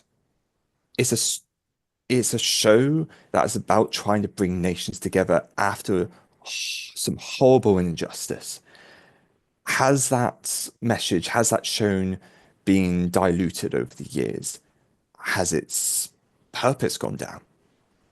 It has. But I think those main purpose was to make people watch and listen and understand. And I think while kids' actions are horrendous and the number of people that it threats, it seems like a crazy amount, but I think that brings the message across even more, especially when you think just how many people tune into this and the importance of those people just listening to the point where when you see Cora be the one to be part of the same people and choosing to not take violence, but to instead comfort Belinda when she's in shock, someone who's not a Hellion, could be someone who could have been against her. She takes the time to care about her and she takes the time to sing this beautiful, beautiful song at the end, which just really does just sort of like remind you of the purpose, even though it's been severely diluted, the purpose of what Eurovision first stood for, the purpose of what this song contest, this intergalactic one, is meant to be. And I think while we then go on to see the Doctor like snap. I think we have to remind ourselves that he's been close to that before, where he thought that, well, first of all, when he knew that Ruby had been hurt by Conrad and had come back, and the thing was, Ruby hadn't been like potentially killed or anything, so they let them off of just like a sinister, like, yeah, this is when you die alone. Fuck you. So when he gets under the impression that not only will 3 trillion people die, but also someone who he cares about greatly, someone who I fully believe he really, really likes, really admires, I can see why he went full Time Lord victorious. I can see why what he did was wrong. My God, was it wrong? But I think we kind of had those hints with this Doctor Mm. beforehand. And I think even with like some parallels to real life things, frankly, and it's horrible to admit, but I think whenever an episode with parallels to Eurovision would come out, I think sadly there would always be some horrible conflict, whether it be the one we're facing now or the new a new one that pops up. I think Doctor Who is political and it uses these things as a way to tell these stories, sometimes stories that aren't comfortable. Mm. And I think that's where it does a lot of right. I don't know if you agree with what I was saying there, Star, but please, you go ahead. The way I see it is, okay, it's kind of it is the problem with this episode because I agree it does have the allegory. It is there, whether intentional or not, it is there. We cannot ignore it. Mhm. Mm. But everyone's different perception is going to be different, which is why I'm also glad we're kind of having this because we're all talking about it and we're this is a safe space, let's be blunt. This is a Yeah, safe no, of space. It's course. Doctor Who, it's a bloody bit of TV, we're all good. The way I'm seeing it is not just based on the allegory. I'm looking at the facts of what each character knows. And I'm not saying that justifies their actions, but the Doctor doesn't know who they are. He doesn't know shit about the genocide until later. This doesn't justify his actions at all. Both of them are letting anger consume them, and that's how I see it. They've let this perception of the Helions by whatever form of media created by the corporation, all this different, oh, they're actually cannibals and they eat people and they're devils and stuff, which I mean, they also kind of look a bit like tieflings. And I'm going to point out there is a similar thing in D&D where tieflings do have a whole racial issue because they are seen as like just devils and stuff. Um, which is another factor why I'm not taking too much of the politic. I see the politics, I respect the politics, I stand with them, but I do see this other perspective that I think is there. And I'm also seeing that all these different characters don't have the full information and they're all angry and it's in kids' case and stuff that's justified, but that does not justify their actions. And what I feel works for the episode is yes, they get the word out by doing a song. I think this episode would probably have worked a lot better if they had more time to actually flesh that out properly. That's where I think the episode falters. I think if it had the time to properly flesh it out, have the Doctor learn what's happening, have a discussion about why his actions were wrong, have a discussion about why kids' actions were wrong, and then also a bit after the song where it shouldn't be a case of, oh, she sung a song, it's all fixed now, because that is not how it works. But I like the idea that this starts something. Some people listen. It may not be all. It probably will not be all, but it starts something. It starts showing this truth, which I think does eventually slowly build, which is something that you can still parallel to real things because the media that we have talking about the allegory right now, a lot of how certain media shows it is it does have a tendency to lean to Israel at times, which is wrong. God, my brain's struggling because I really don't want to get these wrong. Because this is such a sensitive topic, and I'm not trying to say the wrong thing here. But a lot of the media reports this shit about Israel and shits on Palestine. But then Palestine speaks up, gets their story out, and the truth is seen properly. And now I feel in this day of media compared to 2023, I feel it's because there's been more word about, there's been more conversation about it.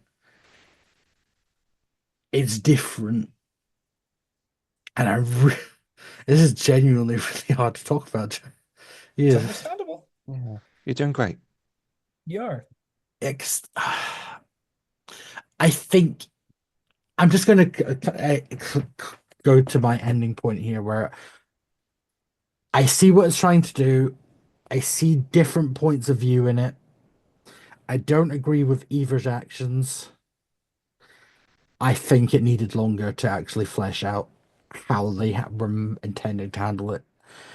Bluntly, it feels like a season one episode where there's scenes missing or things have been cut, and I think that shouldn't have been the case. I think personally, if we're going to talk about like that torture scene again, number one, I think it's needless. The Doctor has always been a champion for the oppressed. Yes. So even if that's going to happen under a mistake, like you say, Star, there should have been something to show that it was a mistake and thing behind it. Yeah, He was that's why it acting needs the off. extra. Yeah, he Yeah. could have done a bit of extra time to show that he was acting on the information that he was given at that time. Or even change the story so that he actually just fucking knows. So he doesn't have to do this, For the Doctor to needlessly torture him, and I think the scene just goes on far long as well. If Yeah. anyone's seen my reaction video, by that point in the episode, my son had come in, my 5-year-old son had come in, Oh yeah. and he actually had a really like sort of shocking take on it because he saw it happen. And I'm not saying that anyone should judge their viewing of the scene based on a 5-year-old, but he went, but the Doctor's supposed to be the good guy. He's supposed to save the world. Why is he hurting that man? That's what hurts the most about it, because the Doctor has historically been seen as a children's hero.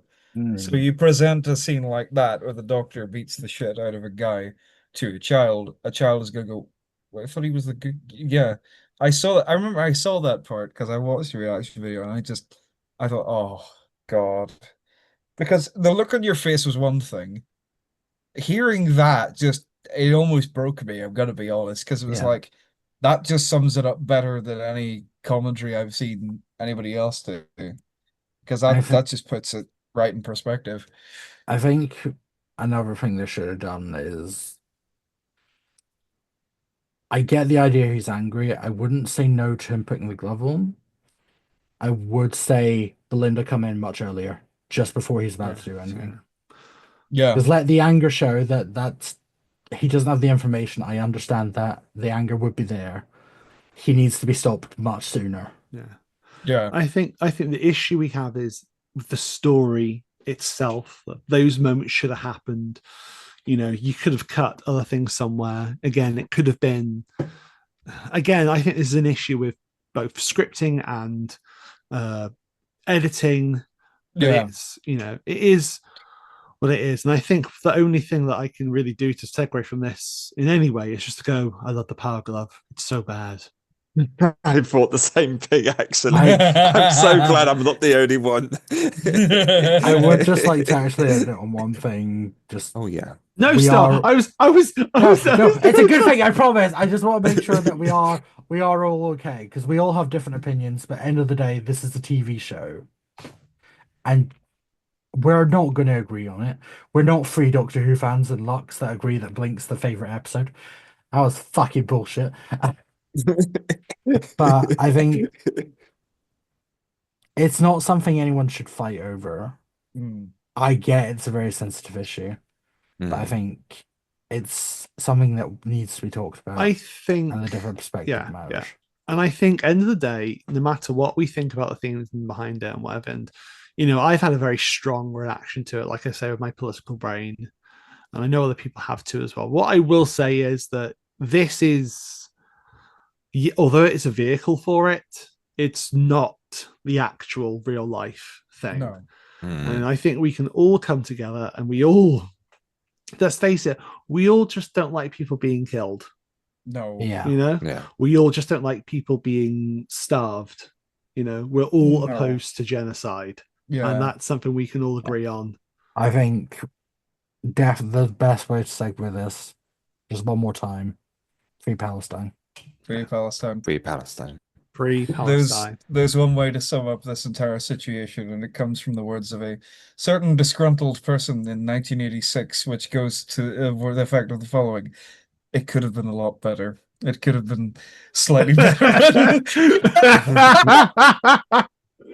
Sorry, I had to. The You opportunity had was to, there. yeah, and I'm so glad you did. Okay, bro. But let's get back to nice stuff about the episode. Yes, shall we? Okay, let's Dugga do. We've Let's had Dugga do we've this. had a lot of focus on things which we've all felt has been important to, but let's go to things now. Okay, with everything wrapped up, there's still about like 15 minutes of the episode by that point. By the time the torturing's happened, the Doctor puts the plot devices of Gary and Mike to work. Who just happen to have the exact skills needed, right, Star? Yeah. This reminds me of a complaint I had with certain, because long-time followers of me will know I've always been more of a Classic Who girly, because again with the autism thing, if you give me too much information at once, my brain goes no. If you give it to me, if you give it in separate amounts, like say multi-part story, it's like okay, I can deal with that. So this is what, when I got to this point, I thought, nah, I can't focus on this anymore. I need to stop. It's like I've always felt like they're thinking they're writing a two-part story, get 3/4 of the way through part one, and go, oh crap, we're not. Quick, hurry it up, tie it up with a big red bow. And I don't mean this for every episode. There are certain ones that use the runtime beautifully. I can think Vincent and the Doctor. I can think ones like that, which is very strong message. This one, by this point, I think the story had already just stopped, and they just needed to quickly finish it off, And this is no shade on Juno Dawson. You're probably a lovely person in real life if we ever meet. Although you can fully disagree with me if we meet in person. But I kind of feel like by that point, it's like, okay, what can we do now? We've got everything we needed to say out of the way, or well, I wouldn't say needed to say. Well, I would disagree with that. But we've got all the main points out of the way. What do we do now? Oh yeah, the people are still in space. Oh crap, let's bring them back. And at that point, I'd actually forgotten about the people up there because of what had just happened. I was still in shock. So it was funny. I think my favorite one of the ones being defrosted, so to speak, was the one who's being played by Janice Goblin's actress. I completely forget her name. I do apologize. And the way she just sings and just walks past, and not Ruby. I have season one brain rot. I've been rewatching that for something else. Belinda goes, okay. Yeah, it's funny just how much they can stretch to be a revitalization chamber, isn't it? Yeah. Like, oh, we can turn these pods into it. Like, wait, what? Okay, sure, okay, all right. But I suppose it's space science. Don't worry about it. Yeah, I mean, to be fair, it would have taken them a long time to pull 10,000. It is 10,000 people, isn't it? Yeah, into that one pod. Yeah, it would have been. You'd have been there for like about what, a month, maybe. I mean, if even, you'd still be there after a while. Yeah. say I'm going to end on a high. I'm going to end on a high in the episode because I think the cliffhanger to this episode is fucking brilliant. It is. It goes from is. like the like really tense conversation with Graham Norton's hologram, and you're just like, huh, okay, oh shit, they're actually learning something really, really, really bad is going to happen. They go, the Vindicator's ready, they get on the TARDIS, they fly, and it's just red. The red and the creepiness and like the creaking around it. It's just like I was like, oh, is something trying to It's get like a in? submarine. Like And just the turn to the door and being like, what's that? What is out there? And then the hole on the door. That got me, and then boom, it happens. Boom. Jump scares. Especially as we think nothing can get through those doors. As far as Yeah. we The think, hordes of Genghis Khan couldn't hordes of try. Genghis Khan, try. Like, the TARDIS is a safe space, and the fact that the doors blew up, marvelous. Like, You absolutely were fantastic. to blow way the to- bloody doors off. Doors off. Marvelous. We're gonna blow the big doors off. Yes, it's gonna be great. Marvelous. I will be honest, I don't know where that reference is from because I remember it for fucking Basil Brush, and I know they were. It's the Italian job starter. Yeah, only spite to blow the bloody doors off. Thank you. That is a meme in our house specifically because every time somebody does something wrong, one of us shouts it. So I heard it and I thought, Hey. Yes, I apologize for assuming it was Basil Brush. Yeah. Okay. it's fine. And so with that happening, with the TARDIS doors flying off the hinges towards from an explosion, we end the episode. Yeah. Yeah, we do. Yeah. We do. We end the episode. The credits roll at that point then. So I suppose we should get into ratings here. Now, I did say before that I was going to abstain from a rating. I'm actually going to go along with, because I do have a lot of fun with this episode. It's just that there are the parts of it which obviously I'm not going to go over again. We've done that enough. I gotta say, for those reasons, it's my least favorite episode of the season. So to rate it in a fitting way, I suppose I would say it's a 6 out of 10 for me. With the parts of it that I love, I'm definitely stealing the confetti gun thing for when we bring Dimension Daleks back. Telling you that now. It's Stealing wonderful. that. Mock Hill will fly through the air with a glitter gun. But keep it like a wagon ball. Sorry. Hey, no, 80 songs only on my time. Yeah. Okay, so I'm going to give it a 6 out of 10 based on the stuff around it, the things I got from it, knowing that parts of it I think are brilliant, other parts I think are less brilliant. I'm going to slightly shock you because you've seen my rating. I told you earlier, and my initial rating was a 10. Earlier was a 9. After hearing what you have said, you and Tilly and Robin, it's going down to an 8. I think you have some really valid points, and I think I'm letting a lot of my fan brain consume over that. Mm-hmm. And while I really do love the better parts of this episode, I cannot say it's without many flaws. So yeah, I'm gonna stick with 8 out of 10. I can't go lower than that because I do love so many aspects of this. I think it's just there's so much missing or that needs fleshed out. I think that's Nothing to valid, and I apologise do for. think that, I think, I recommend anyone with an episode of Doctor Who for a rewatch and maybe to think about it more critically. I can say you do that, Star, anyway, because I know you watch these episodes a lot last year, but I appreciate that, and obviously I've been here and I've listened to everyone's opinions as well, and that's what we do with friends. And at the end of the day, it's an episode of Doctor Who. So, yeah, thank you, though, for listening. Thank you, Robin, and thank you, Tilly, as well, for, Yeah, no, of course. And thank you for listening as well to our opinions. It's what we do on this show. We're all there to care for each other. Like, we take jabs at each other, but we're friends at the end of the day. You know. Hey, Robin. Eat shit, Jack. I was about to say I love you, man. Fuck you. Oh no, Jack, no! I'm trying to Jack, get the Jack, words and the. Jack, forget him. I love you. Oh, love you too, Star. Love you, Tilly. See, Robin, this is how it's fucking done. Right, Robin, go on, give us your rating. Rip that I went band-aid off. in. I went in with this episode. As I said before, I was prepared to think this episode was going to be one of my lowest episodes. Like, I thought it was going to be overly silly, overly goofy, potentially just kind of embarrassing to watch, potentially how they did it. However, it really blew my expectations. The twist with it being like it much darker, much more intense. Seeing like the themes, which I think a lot of them definitely could have been done better. I think certain scenes probably should have been like cut short or the like, in particular the torture scene. But I still had a lot of fun with this episode. I still think there's a lot of positive aspects which outweigh the negatives. And I'm gonna stick by my original rating for this, which is an 8 out of 10. I had fun with this one. And I'm glad I gave this one a proper crack. Okay, Tilly. I'm going to be annoying. I don't rate things out of 10. It's fine. The way you see, I base my ratings on things on a system I used to use with a friend of mine, which is thumb up if I liked it, in the middle if I'm not sure, thumb down if I didn't. Fuck! We should have been doing that from the start. This is one of the few times where fucking instead of audio any podcast?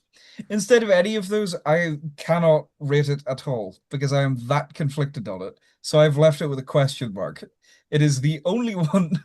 I love the episodes of idea that show. your thumb is just spinning. It's like, In this case, I can't. I got nothing. I'd have to rewatch it.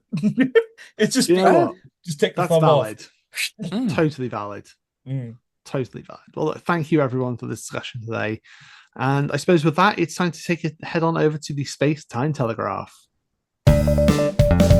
Oh, for fuck's sake. Right, okay, here we go. Let's get into it. It's what everyone's wanted. Here's the crash out. Yes, it's the Rani. I knew it was the Rani. I called it as the fucking Rani. It's a load of wank. It's a load of shit. And the whole thing around it. I'm sorry. Okay, here we go. So it's she Let me pops know out of when he's there. done. Anita Dobson, she's doing her best, lovely. She's wonderful. She's fucking brilliant. Okay.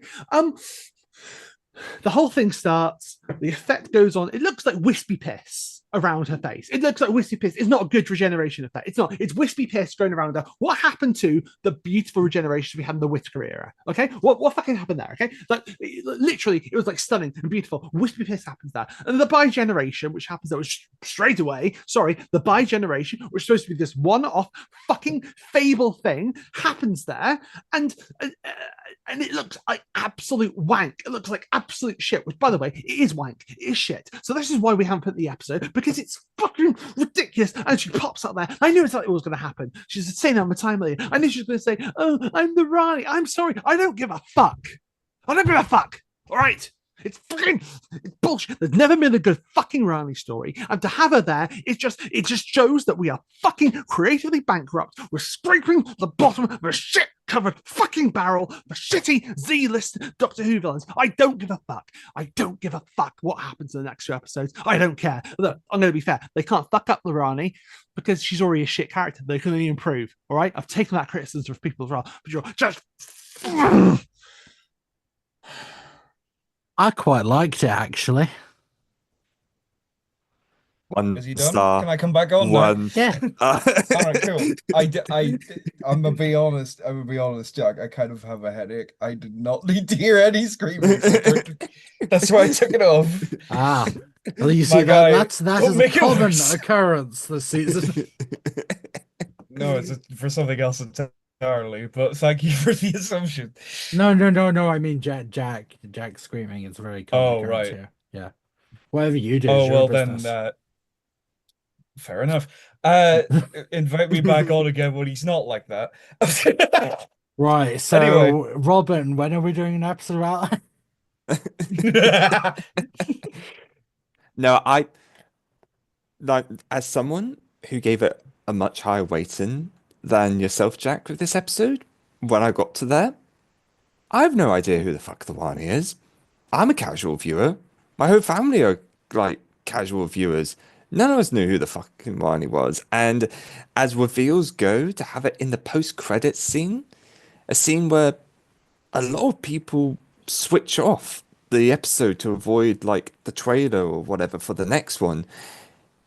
Yeah, I mean, it was pretty wanky. It was not a good way to reveal them. It could have been done in a lot better way. Like maybe have it actually tie into the plot. Like we already had like a peak way to end this episode with the TARDIS doors blowing up.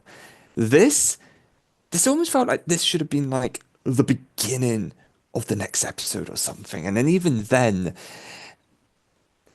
it feels quite forced. Now, I want more than anyone for this final two-part finale to be great. We voiced our opinions on the last season's finale, which wasn't great. We were very decisive on that. And I know I'm being the optimist here on the group chat, but I want it to be good. I really, really want it to be good. And I want us to be proven wrong. But, oof. Yeah, not optimistic I think we will be proven wrong. My wallet hopes we're proven wrong because I put Oh in the no, we're fucking not gonna be cinema. proven wrong. It's gonna be an absolute piece of shit because you've got a fucking Zed. Sorry, with the Wirren fucking beard busy. Like, what? We're bringing back the fucking Rani, who's just the master, but shit. Like, who's never been in a good piece of fucking Doctor Who media, by the way. I'm sorry, I haven't listened to the finished stuff, so I can't say that for certain, but you know. But look, I'm not going to shout now, Tilly, because I don't want to upset you, okay? But I know people are expecting the crash out there because I've made my feelings on this very clear. But I just think it really just fucking ruined the end of the episode there. I really do. You know, it was already, you know, going down for me in certain ways. And you do this, and it's just fuck. It doesn't mean anything. It's just a load of shit. It's a load of fucking bollocks, you know. The Rani's not an end season boss. She's not. She's a fucking. Oh, and look, I've seen people be like, "Oh my god, it's so camp." The end of the episode, I'm like, no, camp does not mean it's shit. Camp means it's fun. It's not fucking fun. It's terrible. Clearly, somebody hasn't seen Diamonds Are Forever. That is both camp and shit. So you're wrong. It can be both. I think it can be both, but I think in this instance, people are saying camp when really they mean to say shit. So. Well, my opinion on the reveal is this. I was very not complicated, conflicted even. Fucking idiot. Anyway, I was conflicted about it because I have a very specific idea in my head for how I would want a New Who style depiction of the Rani, because the thing with the Rani is, and I don't know how controversial of an opinion this is. I like the Rani as a character, but I feel like they don't push the envelope with her enough. No, what I mean by that is you have somebody who is somebody who experiments, somebody who can create experimental life forms, can basically create absolute horror things out of nothing. If you're going to have brought the Rani back before, you would, you know, if you're going to bring the Rani back before, I would imagine you'd probably, I don't know, you'd have some sort of horrific, horrible thing like, you know, how Lazarus ends up in the experiment, something like that, but turn that up to about 25, right? I would have expected something like that because I was familiar with the Rani as a kid, so I was like, okay, if they bring her back in the new show, they'll just turn it up like they did with the Master.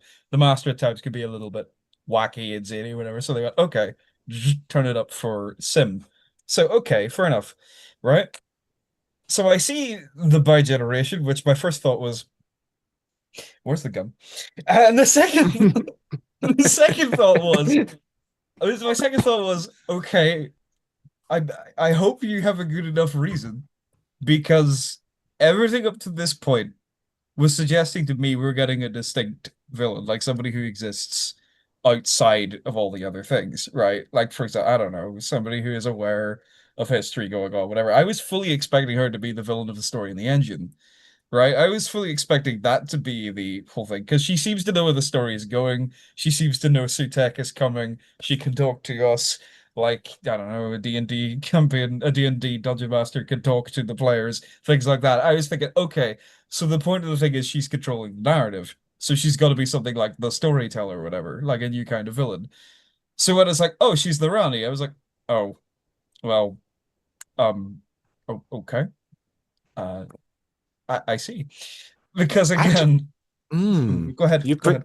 you bring up a brilliant point there. Because I don't know who the fuck the Wani is. Has the Wani ever talked to the No, camera? no. So is that going to be explained? Is that going to be Uh, plot relevant in Dream World? Because if not, Look, I'll here's I'll say here's my one thing thing as though. well. If you want to get Go the on, sorry. TLDR of the Rani, the one who by generated out of Mrs. Fu, the one played by Archie Panjabi, she is basically her personality is basically everything you need to know. Because that is exactly, somebody who creates horrible, horrible things, doesn't really give much of a shit about the consequences of it. Because as far as she's concerned, reality I can mess with however I like. Hold on. So Oh, sorry. So, remind me what you just said. Repeat what you just said. I forget everything I say the second after I But say you it. were describing the Rani. You said that she didn't care about what she did. For the most part, she doesn't care who she affects, to be quite. She makes things as she goes.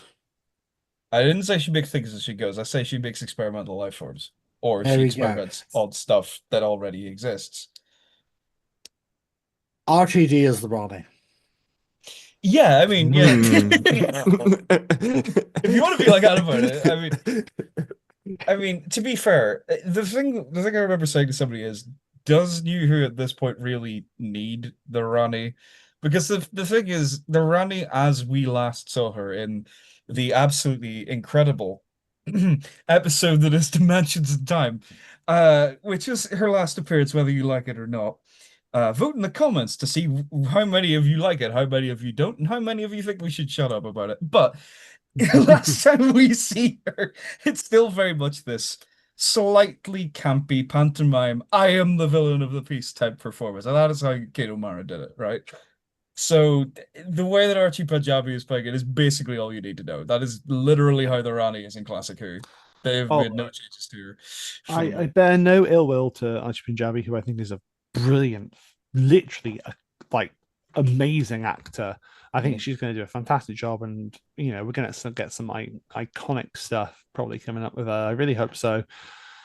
It's just, again, my personal feelings are just, we fucking we're wheeling out the last chance saloon shit. If we're really tapping the classic Who villain well that deep and bringing up the Rani, like, I See, mean, would my you thoughts rather on the it. Vervoids? Well, true, I mean, true. they're kind of sexy. Listen, you do you, man. I mean, let's not talk about what they look like this episode. Here's the thing: if you were to do the Rani, you would just have her as a character who appears in a story that is not connected to the outside stuff. Because I remember the plot I said to somebody is if you're gonna have the Rani return, you have her in a story that makes sense for her to be in. For instance, World War II on the battlefield, the Nazis wheel in a wounded soldier, on a stretcher, put him on the thing, and she turns around, syringe in the hand, the stuff coming out the top. She goes, "Oh, don't worry, you won't feel a thing." You cut to outside, you hear a scream from the medical tent. The general's like, what?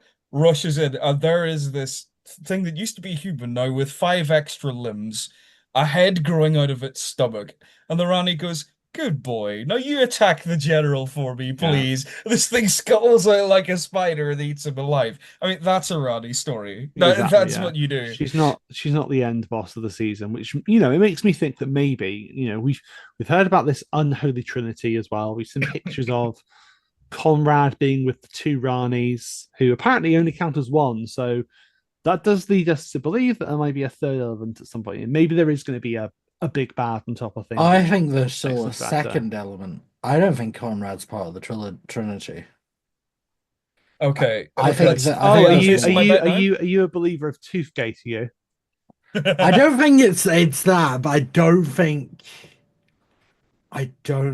it's I don't think it's Conrad. Conrad just seems He's not unholy trinity. He's a fucking pathetic little Exactly. man. He's opposing. He's a little Mm. fucking grifter boy, isn't he? Yeah. Look, I want to. I'm going to place my bet here that I'm going to hand it to Robin to see what he thinks about all this. Okay. My bet for what the finale is that we will pan out from the television screen and there will be Russell T Davies sitting in his chair and he goes, "Surprise! It is me! I am all of the Trinity! Fuck you! I'm taking your TV license!" It's me. I'm the god of the pantheon. I'm the god of stories. Marvelous, marvelous, marvelous. Anyway, Robin. Oh, shit. Teddy got to it first. I'll joke about something original. I am so sorry, man. No, Oh. I'm an optimist. I want this to be a satisfying conclusion. I want them to. Well, they can't even take reviews from season one because they filmed season 1 and 2 back to back. So that makes me really worried. I just want it to be good. I just want to be able Yeah. to enjoy it on some level. Maybe if it's not as bad as season 1's finale, I will be happy with that. I just don't want it to be dog shit. But that's very loose. I'm setting the bar very low. But if we could just have some fun, that's all I Yeah. want. I hope Russell that's T what Davies it is Harris for the too. next series. We have good ideas. Yeah. I do. I really do hope it is something fun. I do really hope it's not. I will say one last point. The only thing I also don't like is that Anita Dobson has been doing all this work and she's now appeared to be Excuse me a some minute. sort of lackey. And Excuse me a minute. I'm being Yeah, I called. don't I'll be right like back. that. it's fine. Go ahead. Yeah, no, I'm not a big fan of that personally. Like, she's sort of like subservient now. What I will say is before we cut to the space-time telegraph, there's one line I hope is in Wish World or the Reality War, and it's Archie Punjabi's Rani going, "Leave the girl, it's the man I want." That's a reference, Robin, to a past Rani episode. You wouldn't know that because you're a poser. Next up, it's time for the space-time telegraph.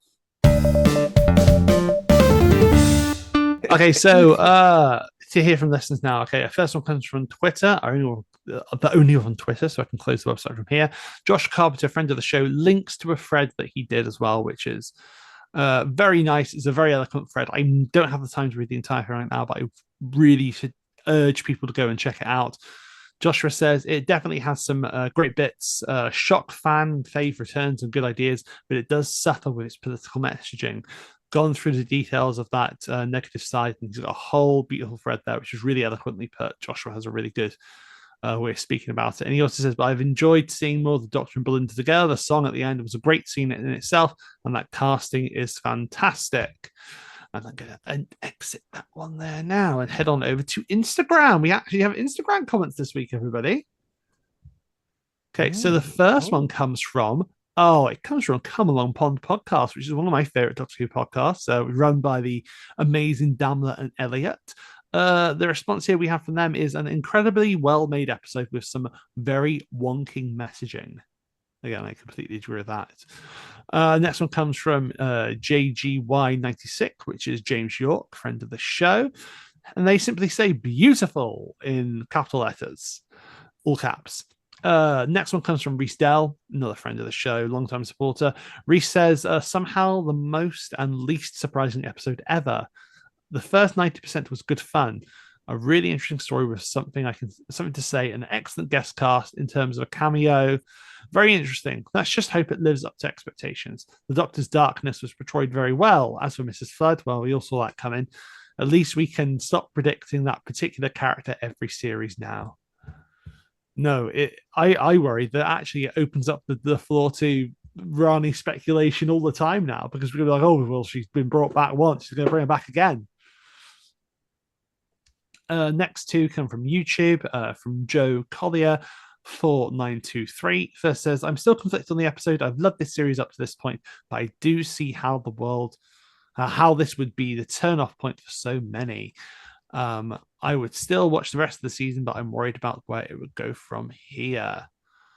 So yeah, fair enough. Okay, next one comes from regular commenter on YouTube, CR Pal Stuck.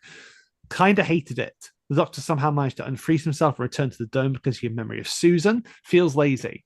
The couple somehow being the exact right experts needed for hacking into the computer and being a medical professional was lazy. The message of the episode being that the only way to protest being in genocide is to neuter yourself, to look good to your oppressors and say genocide is bad on TV. If you do anything violent, you are bad, is absolutely abysmal. I understand Juno wrote this episode before the whole genocide of Palestine started happening. Not so much, but this particular phase of it. So yeah, but it comes off as extremely tone deaf. They had so much time to alter the episode or tweak it if need be, and they did not. I appreciate the Doctor going dark, doing the wrong thing, but no one called him out on it. And we just left in the episode with the status quo being basically unchanged. It does say some positives, though, saying that I guess I like the gay couple being pretty normal. Generally, the shot where everyone went up in the sky into space was great. And even though I hate them bringing back the Rani, the whole dynamic from the old Rani, the outdated model that was eventually replaced by the new model, and is so differential to her, the new Rani, the new model with all the memories and experiences of the old model, and therefore more important, was kind of neat. I can see the Rani make the distinction because it makes sense to a science-fueled, heartless individual. Negatives, basically everything else. I'm not really looking forward to the finale, but I guess I'll watch anything, even though I'm not really infused anymore. So yeah, fair enough. Yeah. Okay, next one comes from Jake Mancuso, our favorite fan art guy. Jake says, hello, podcasty friends. First off, I just want to say, Jack, I'm sorry. I'm so sorry. Whoops. My 10th Doctor was slipping there. Anyway, the episode seems to have caused another great divide between the fandom. I personally overall enjoyed it. An Interstellar song contest sounds like a really fun concept, but it quickly turns to absolute terror. I was left in suspense so many times, I have to say I'm loving we had a darker Doctor back. We know what happens when the Doctor is mad, and the episode showed it pushed so far. The scene when the Doctor instantly took control and destroyed the Delta Wave was crazy, and the scene of the Doctor hurting Kid had me absolutely heartbroken, especially with the visions of Susan begging him to stop.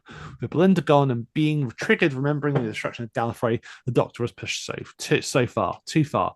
Was it justified? Of course not.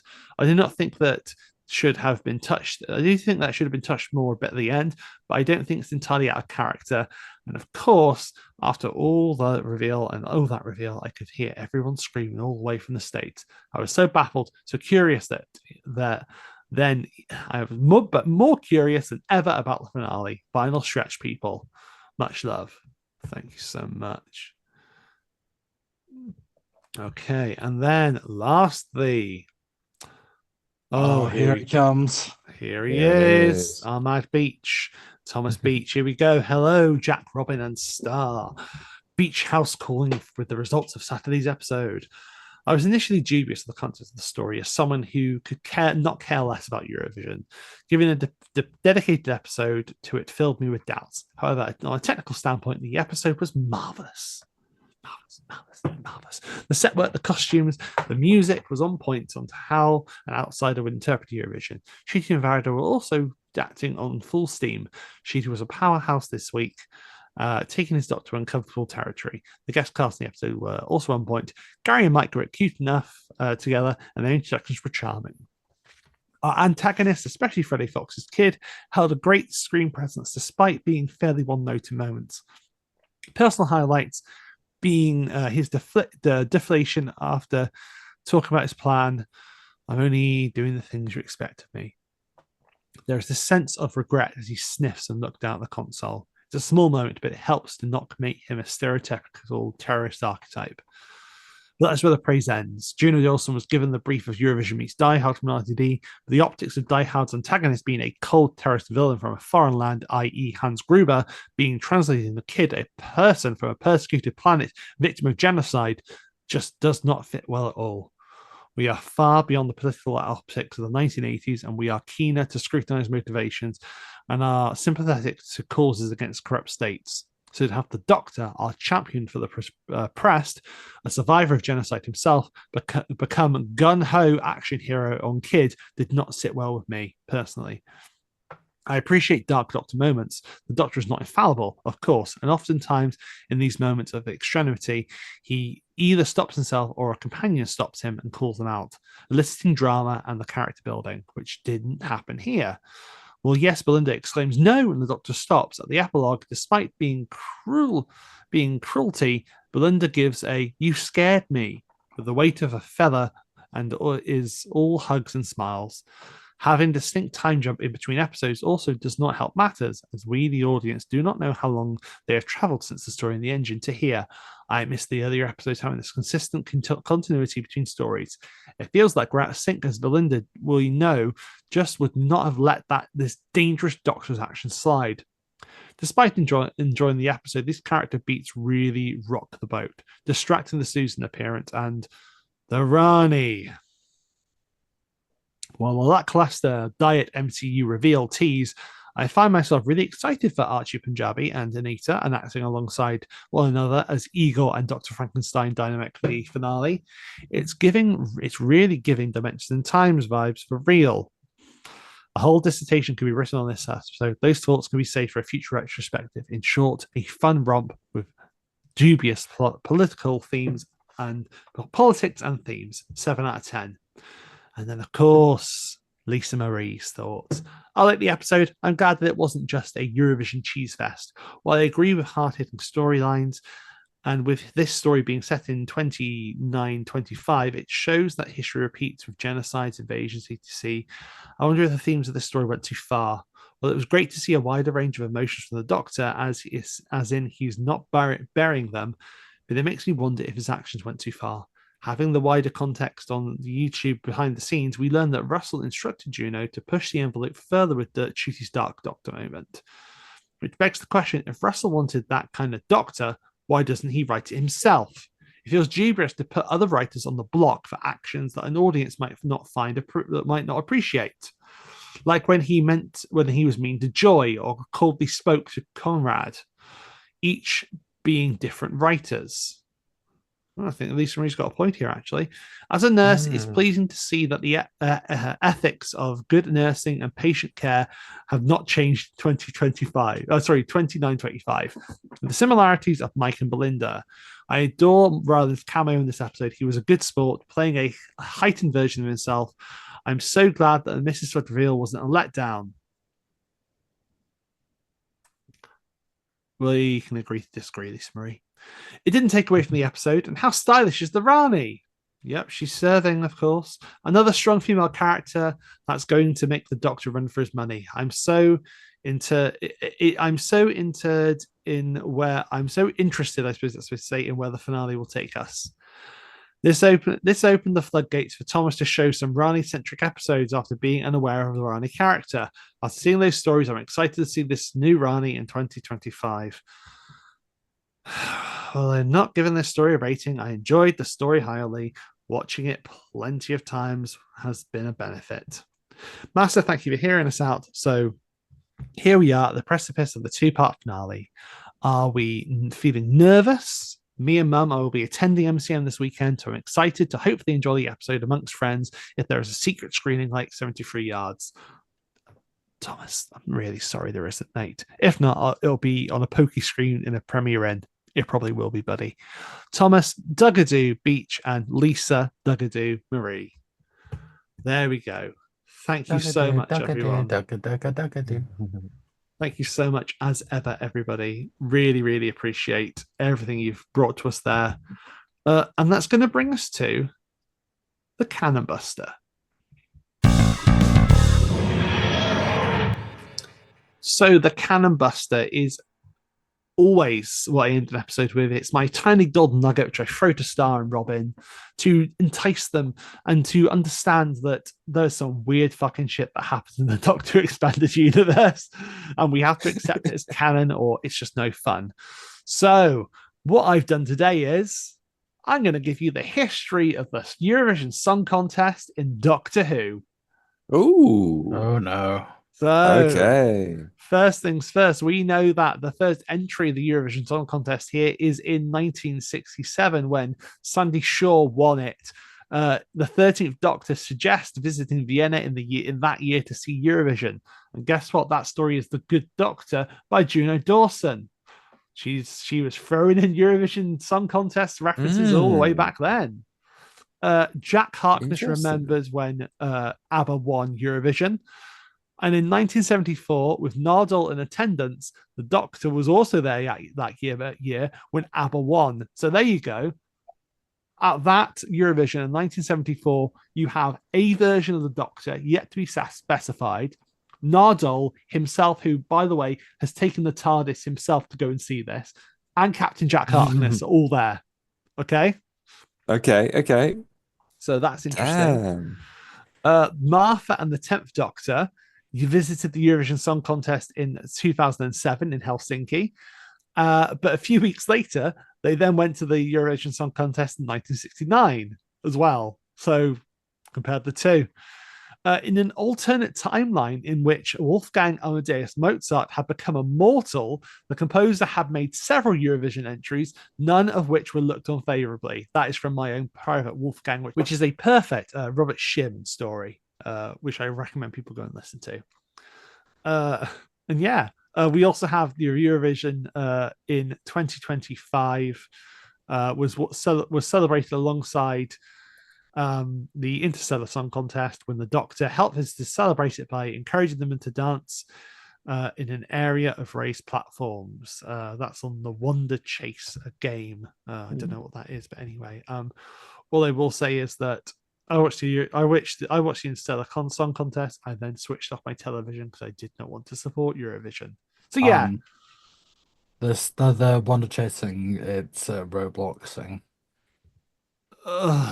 It's a Roblox game. God almighty. And I suppose that brings us to the end of the podcast. Star, Robin, thank you so much for joining us. We have had Tilly with us as well, who unfortunately at this moment has had to take a call, but we will link to Tilly's stuff. We will absolutely plug her. You can follow her on Twitter, on YouTube. Her channel is Quad Matter. I voice a little narrator, which is a lava lamp. Star has been in episodes as well.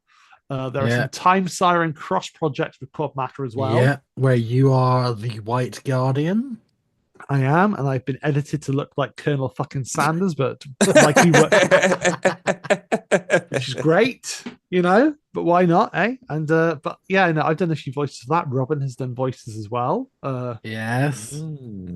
Yes, I'm For finally upcoming stepping release. into the fray, so I'm excited, nervous, but excited about that. So I hope you support all of us in that, and I'll also just say thank you so much for Tilly being on the show with us tonight, because Tilly has been amazing. Just thank you so much. Yeah, absolutely right. Yeah. And again, massive shout out to Tilly. Thank you so much for joining us. We really wanted an extra voice in there because we were worried about this one. So we really, You say as I literally come back. Hey! We said Tilly 3 times. This is what happens, yes. Tilly juice. Tilly, we've done a bit of plugging for you on your behalf, but do you want to take the opportunity to do your own plug at the end here now? Okay, no, cool. I don't. Right, then we spoke very highly. I can't wait to hear the insults. Anyway. Oh, no, we talked about the good stuff. Yeah. Yeah, you now, didn't to talk about the bad stuff, there is none. Yes. And it's bad. There's no bad stuff. You know, who that. Well, look, no, thank you so much for joining us, Tilly, tonight. It's been an absolute pleasure having you. I suppose I'm just going to end it there by saying I've been Jack. I've been Robin. I have been Star. I've been Tilly. This has been an awful lot of running. And how do you get home? You go the long way round, and that's going to require an awful lot of running. Wait, so we've got an awful lot of running to Dugga do? Dugga do, Dugga do, Dugga do, Dugga do, Dugga do, Dugga do.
Don't forget to click below to subscribe to the official Doctor Who YouTube channel.